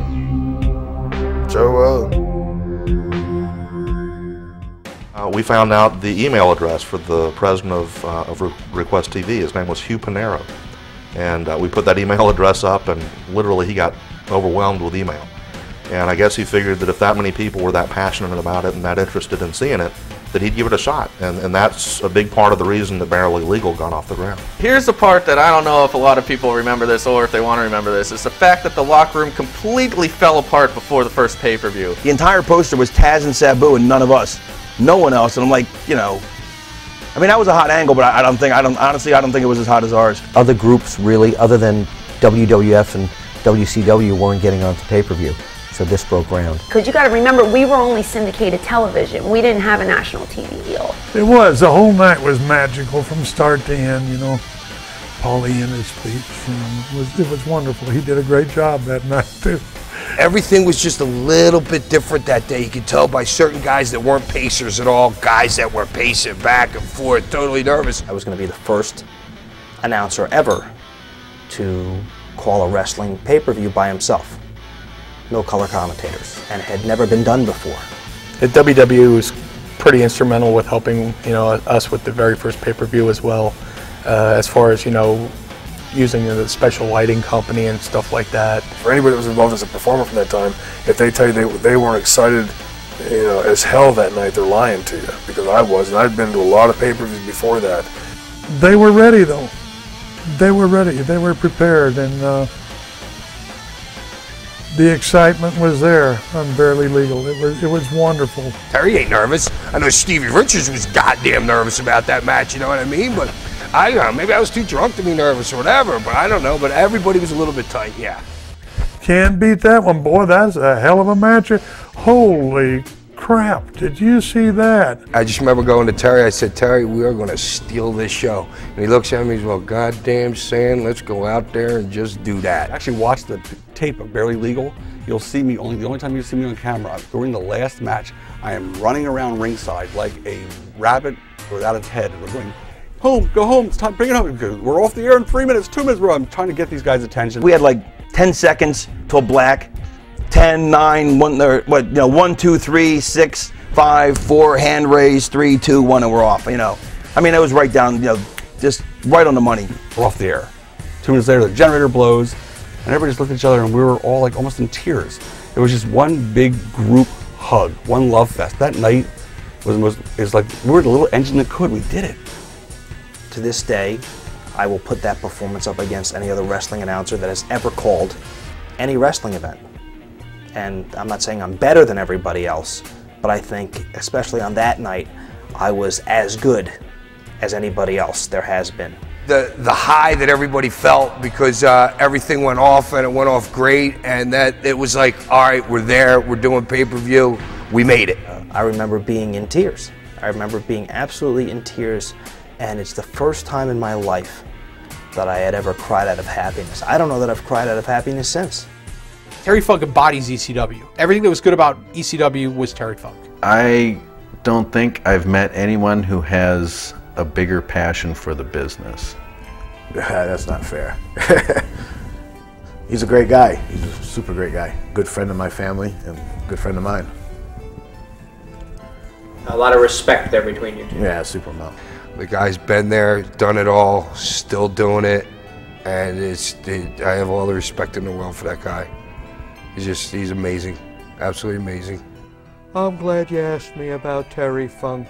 Funk would just sit there and you'd go to the ring, and afterwards you'd have to decipher it yourself. Okay, tonight he kept throwing me out of the ring for some reason.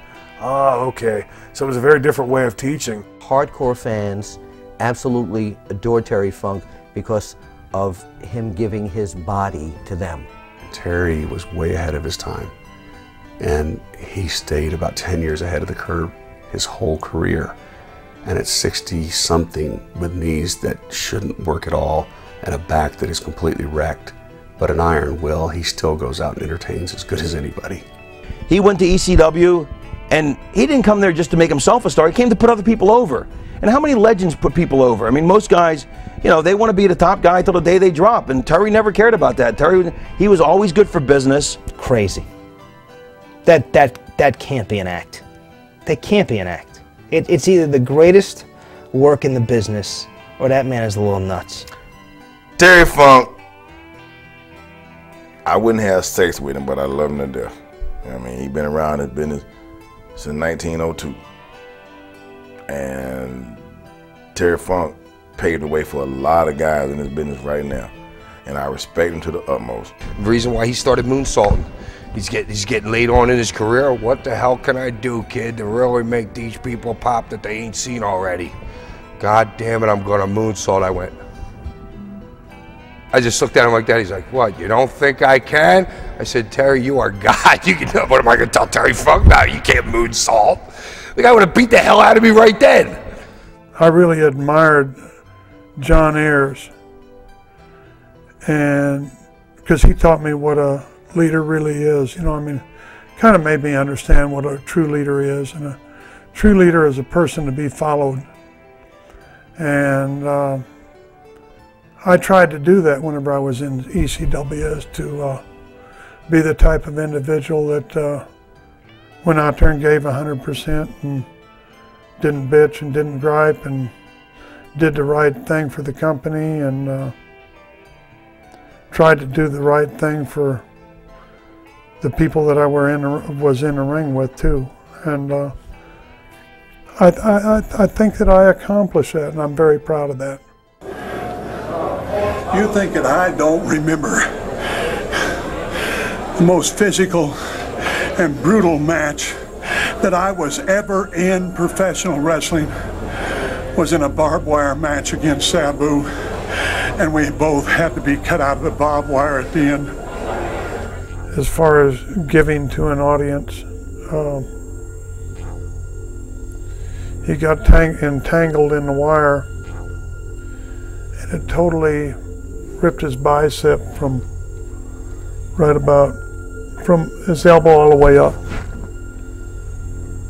Fucked my bicep up. And that's a good 10, 12 inches. All I could see was the inside because it hit my vein. So there was no. It was so deep there was no blood. The blood was only coming out of my vein, so it was squirting out. So I was a little bit freaked out. Then I go, "Oh fuck, what am I gonna do?" And then I looked at Fonzie, and Fonzie goes, "What are you gonna do?" And I said, "Give me some tape." He goes, "I don't have any." I said, "Please, Fonzie, work with me." I know he doesn't have no tape, but find some. And had a good inch gap all the way up there, you know, and it was just something that you don't continue with. Ever any doubt in your mind that you should just stop the match? No. I knew it wasn't like a missing limb or something. It wasn't that bad. You knew it wasn't a missing limb. Right. It was still attached. All my bones and tendons were attached. And he took that roll of tape and taped up his arm and said, "Let's go on." After that, the whole match that we had was thrown out. Not that we had that much put together anyways, but what little guidelines we had, it was thrown out. It was just survival. They could have lost me at one part of that night as I went out of the ring and through the wire and got entangled in it, and then it got entwined around my neck, and I was about to pass out whenever they went ahead and got it cut off. Yeah, we got tangled in the barbed wire and I got stuck around his throat. Because every time we moved, we'd hurt each other. That was more uncomfortable than getting sliced, was being in that ball, you know.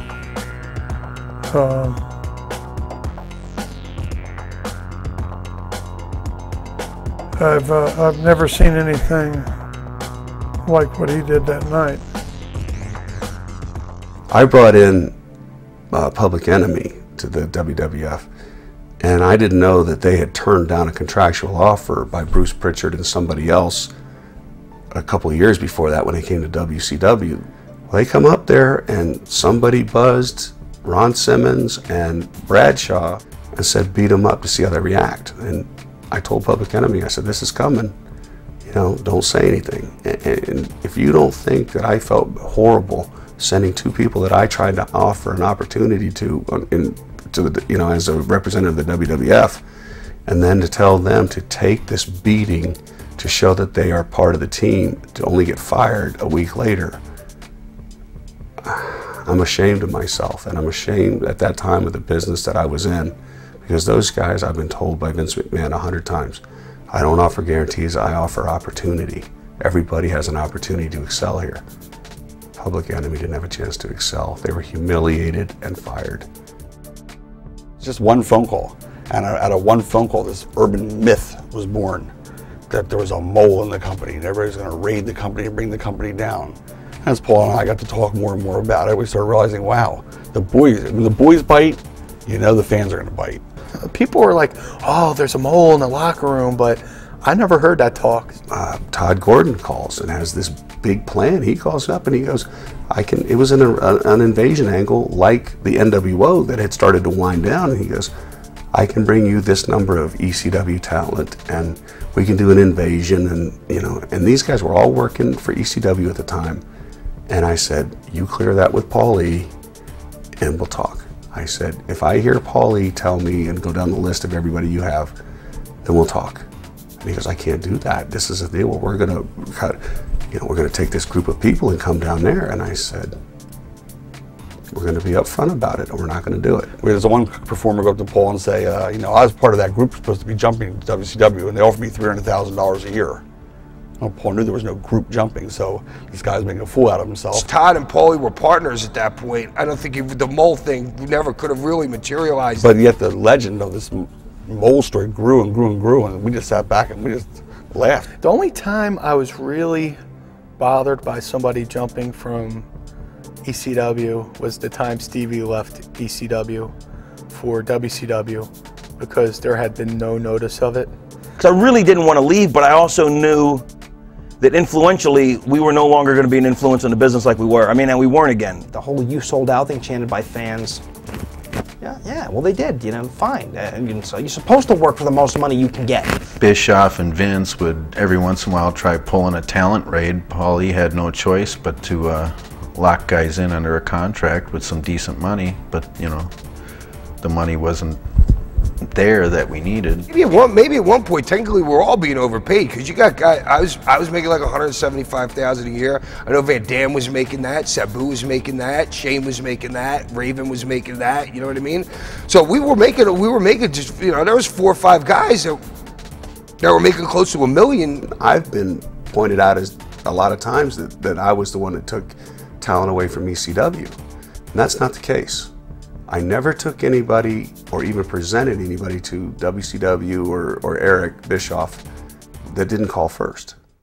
Rob Van Dam, you know, went from a guy that I'd seen, you know, working job matches in WCW not very long before to one of the top guys in ECW very, very quickly. The most gifted athlete the business has probably ever seen, which is saying a lot. I used to call his matches offensive exhibitions because that's what it was. It was just like if you had a checklist of everything that he could do, you would just sit there and go 9, 9.5, 10, 9.2, 9, and you would just watch him execute this every night. Rob was like the last great ECW attraction. Physical attributes, maybe the most talented in the business. I always respected his athleticism, but working, we had 2 entirely different opinions on work. You know, I believed in storytelling and he believed in a bunch of high spots. He was cool, he was cocky, and he had great matches, and the fans took to him. I think New York missed the boat on him. Like when we were doing that Alliance angle, which was horrifying, he was so over it. They would put him and Austin together, nothing but money, but you know, they wouldn't pull the trigger on it. Rob was cool, man. I never had any problem with Rob. And some of those matches took years off my life. We knew we had something special between us, a good special chemistry, and he's one of the most gifted athletes in the business, and every time we tried to just top ourselves and pull out something that people hadn't seen in wrestling before. Jerry was a traditional worker who was able to adapt his traditional wrestling style and become hardcore. It's sad that certain people think that, you know, it's so devastating to their career if they lose one match or something. But I think I'm proof that it really doesn't matter. I mean, I think I've lost the majority of my career, but I think the fans still like to see me wrestle. Initially, we thought TNN was gonna be like our savior. Like, at least I did, because I was like, okay, it's national television. I didn't know at first what was going on. Everything seemed to be so, you know, perfect, and the next thing I know, you know, just hearing through the grapevine how they're screwing us over, you know.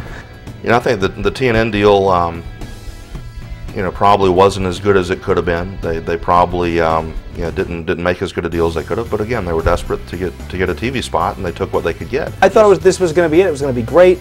We were taking the next step until I got to the first taping, and I knew we were done. They had to raise their production value so that they would present a show that could air on, you know, a network. It wasn't good. It didn't come off as a good show. The building was half empty.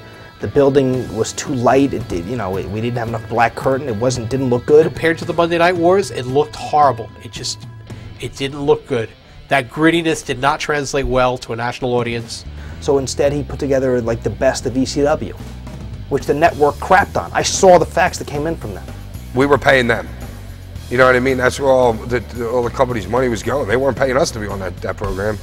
We basically were guinea pigs to see how wrestling would do on their network, and we ended up being their #1 show, and they turn around and offer Vince $110 million to come on instead of us, and dumped us. There was no promotion for our company. Well, they were at that first show. Would you?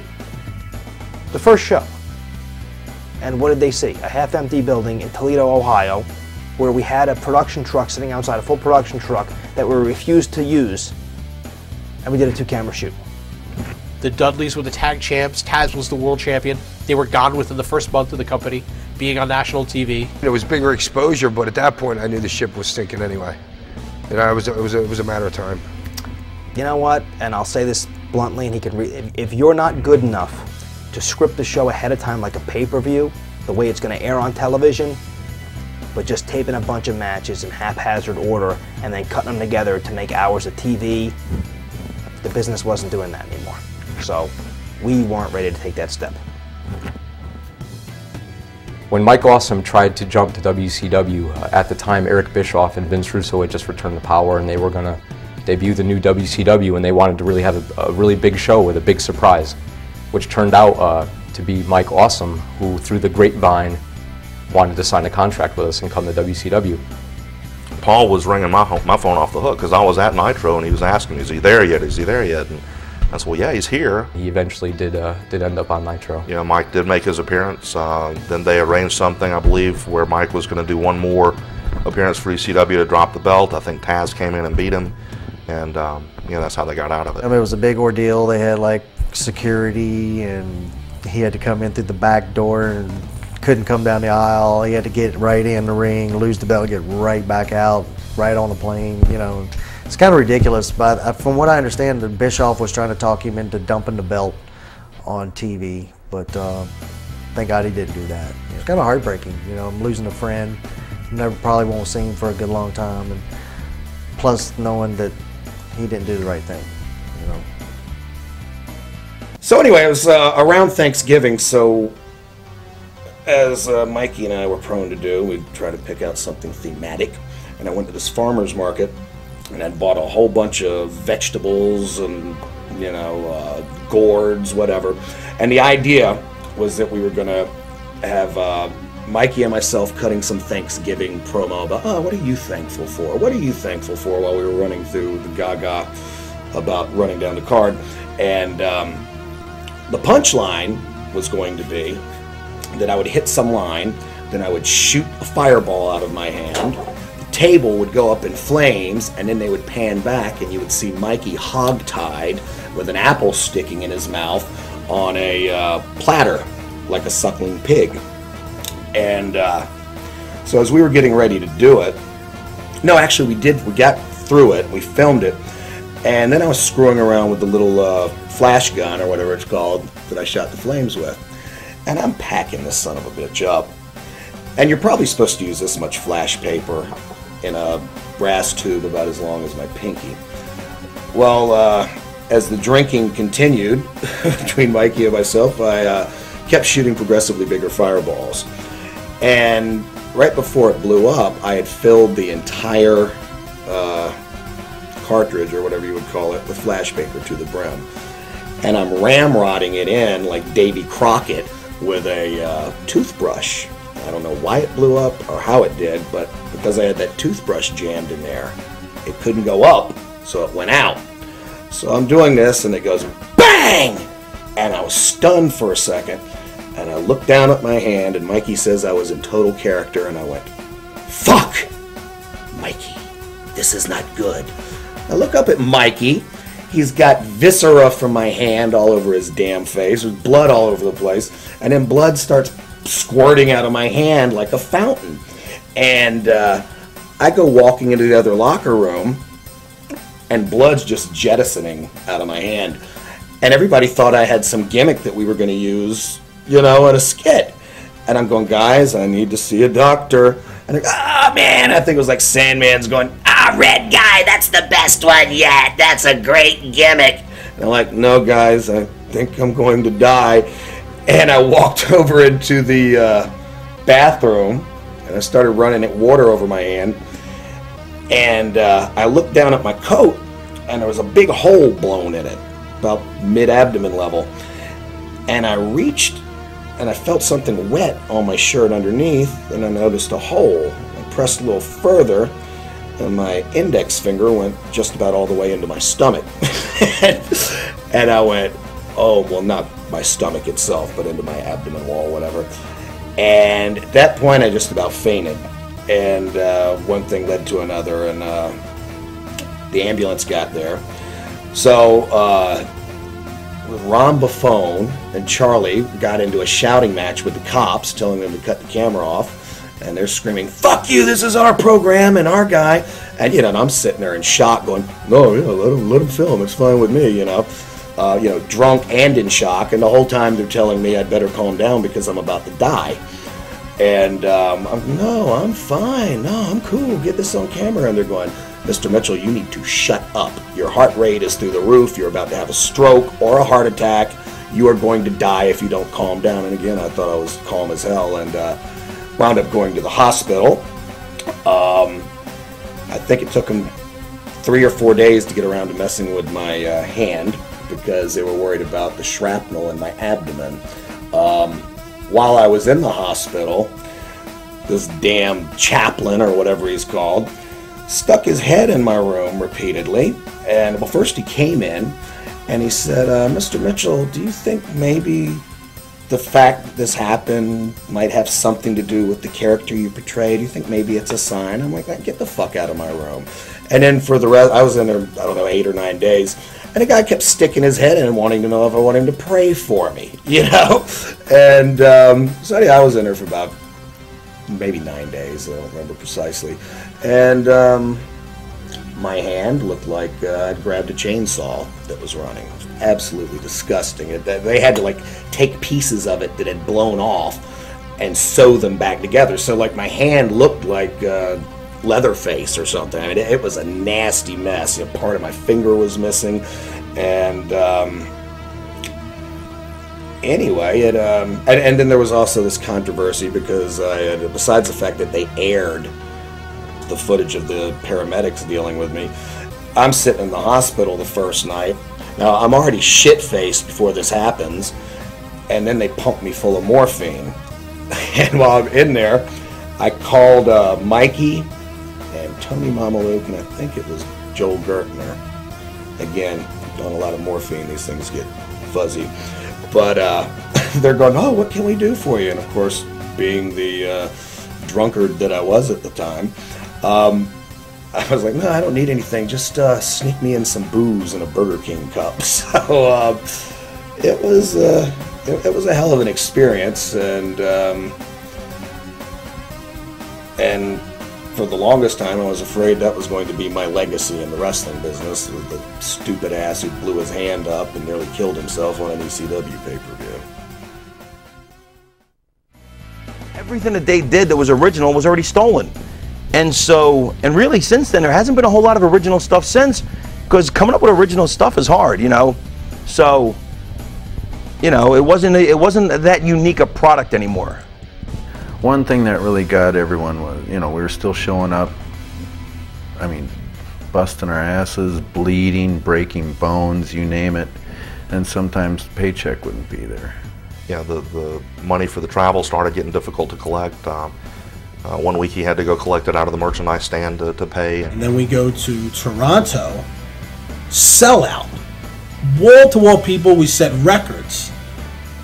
Merchandise, I mean, they had a piece of paper left on the truck. And we got no checks. Nothing. And Paulie says, I'm not going to have us go to Iowa next week if it's going to cost anyone money. And I knew right then and there we weren't going to Iowa. And we got a call. I got a call from Debbie Beaumont a couple of days later, and no, we're not going to Iowa. And I think it was right then and there, after the big Toronto show, sellout, merchandise, they set records, and nobody is getting paid.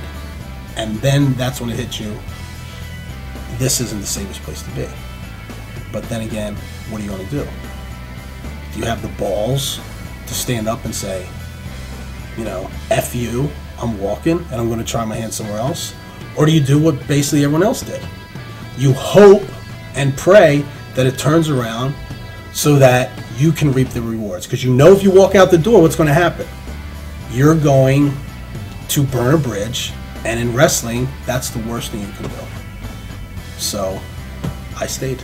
Paychecks started bouncing and money started getting lost, and the pay-per-view company was not paying us on time, and we go to Canada to do a show, and all of a sudden we coming back and the money got seized at the border because they said it was illegal drug money. It is bullshit, and he just started fucking everybody on their pay. Things started changing when the paycheck stopped coming regularly, you know what I mean? They needed a synergy, and there was no corporate synergy there.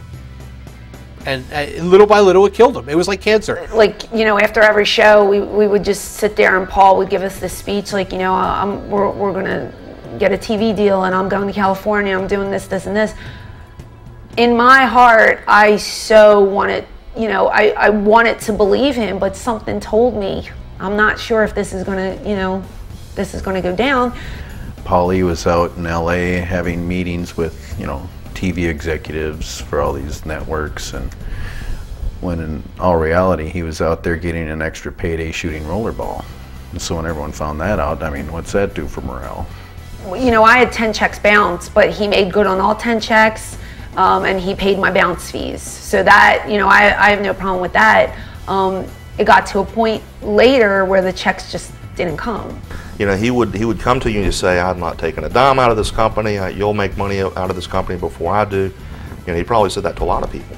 Of course, Paul knew it was. Well, what's he going to do? What's he going to do? Tell the locker room that?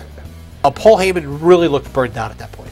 Looked pale, looked tired. He wasn't coming to a lot of the shows. When you handle everything without help, the human body and the human mind can only do so much, and then it starts to short circuit. I mean, you know, we worked for free. How much more can you do? But it was, we were all unified against Paul at that point, so we were still, the locker room was unified, but unified for a different reason. Somebody said to me, if you want any merchandise, you should go to the table and get it tonight, because you're not going to be back. This is it. And it was said to me very privately. And I remember saying, do the wrestlers know? And the person's like, no. I don't know if it was the following Monday, but it was relatively close. 9 o'clock, my phone rang, and it was Tommy. And he said, I just want to let you know, Paulie's going to be on Raw tonight. And my heart dropped. And I was just like, what? Because, you know, we were still being told we were having a pay-per-view in March. And he had, you know, signed his deal with Vince, and we were never told. And then whenever you see him walking out on Raw, that's when you're like, well, I guess that deal just fell through, because I don't think he would be working for them if he's trying to run another company, you know. So, yeah, really sunk in about that time. ECW fans will be able to say, that's the way I wish it was. I saw that when I was a kid, and that's how I wish it was now. It was that good.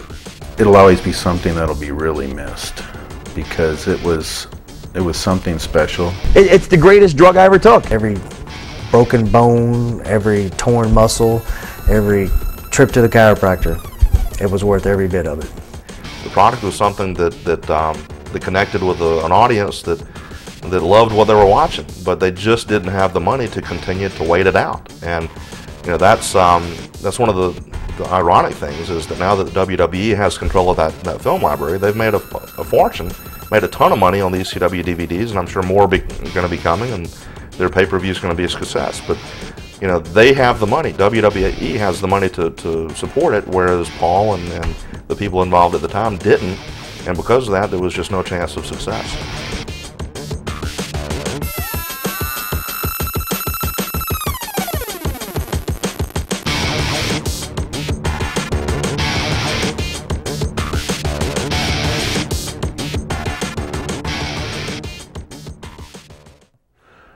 I had an opportunity to go into the WWE at this time, and they sent me a contract, and sent me a very good contract.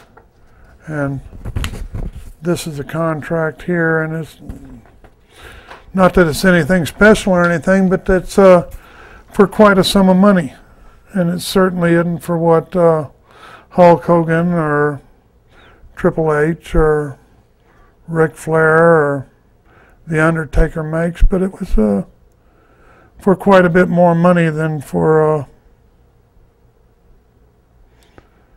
this group that I'm going to perform for.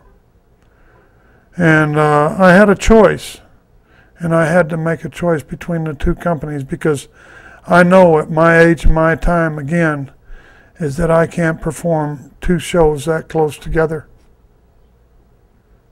So, did I want to go for the man that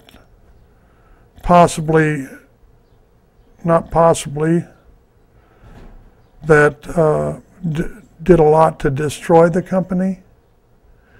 Did I want to go for the fellow that made millions of dollars with the rise and fall of ECW that had nothing to do with it?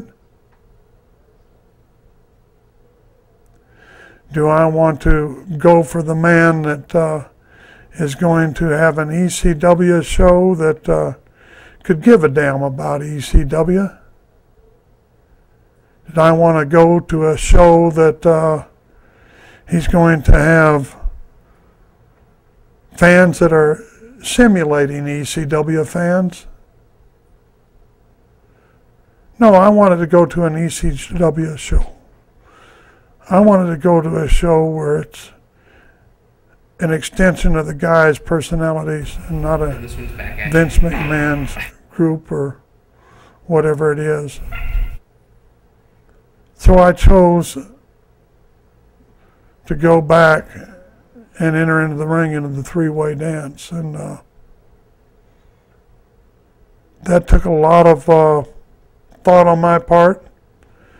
I talked to it about my wife, with my wife, and she says, "Honey, at your age, 60 years old, you ought to be looking at the Bucks, and you better be up there at the Vince McMahon show." And I said, "Honey," I said, I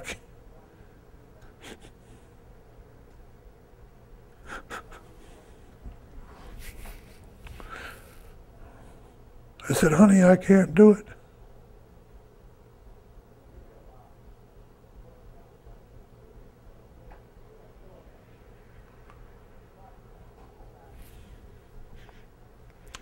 I want to go back to the guys that I love, and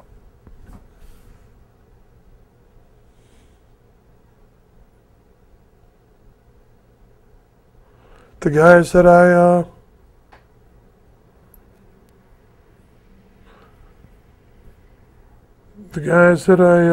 have been down the road with, and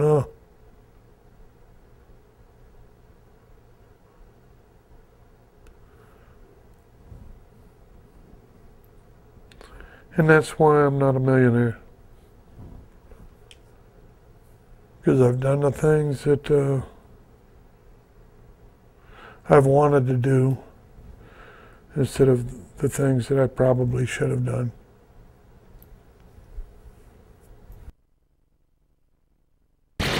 Don't leave. Why y'all packing up now? Sit down. Sit down. Roll the credit. Roll the credits.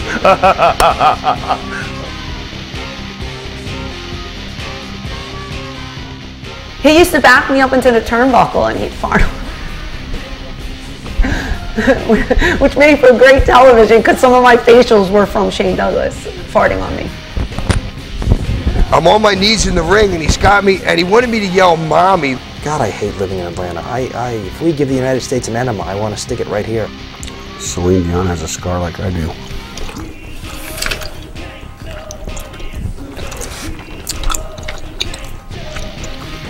You enjoyed that gum, Terry?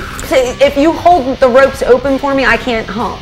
I mean, not like my mom, like I'm not really sure, but I just remember getting on the ring and I'm yelling and I'm doing "mommy, mommy, mommy." Which all the girls do it these days. Yeah, but I did it first.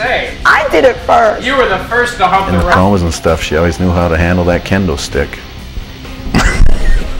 You know?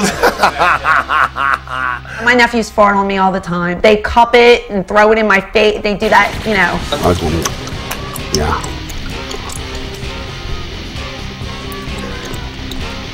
Or this. I don't know why you guys get off on that. Or the Dutch oven where you put the blanket in. That's one of my personal favorites. See, I don't get it. Just please get me out of here. I'm begging you, Bill. Bill, if you have any pull, Bill, if you have anything for me to do in the Northeast, get me out of here. Bill, get me out of Atlanta. Bill, I'm begging you, Bill. I'm yelling and I'm doing "mommy, mommy, mommy," and I got back and Paul's like, "What the fuck were you doing?"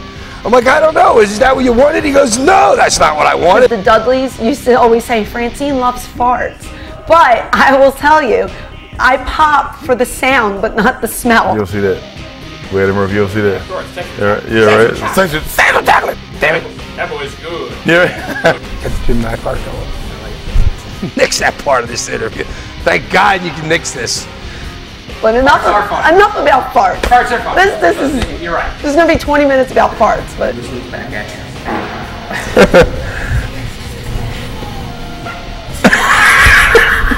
What was that?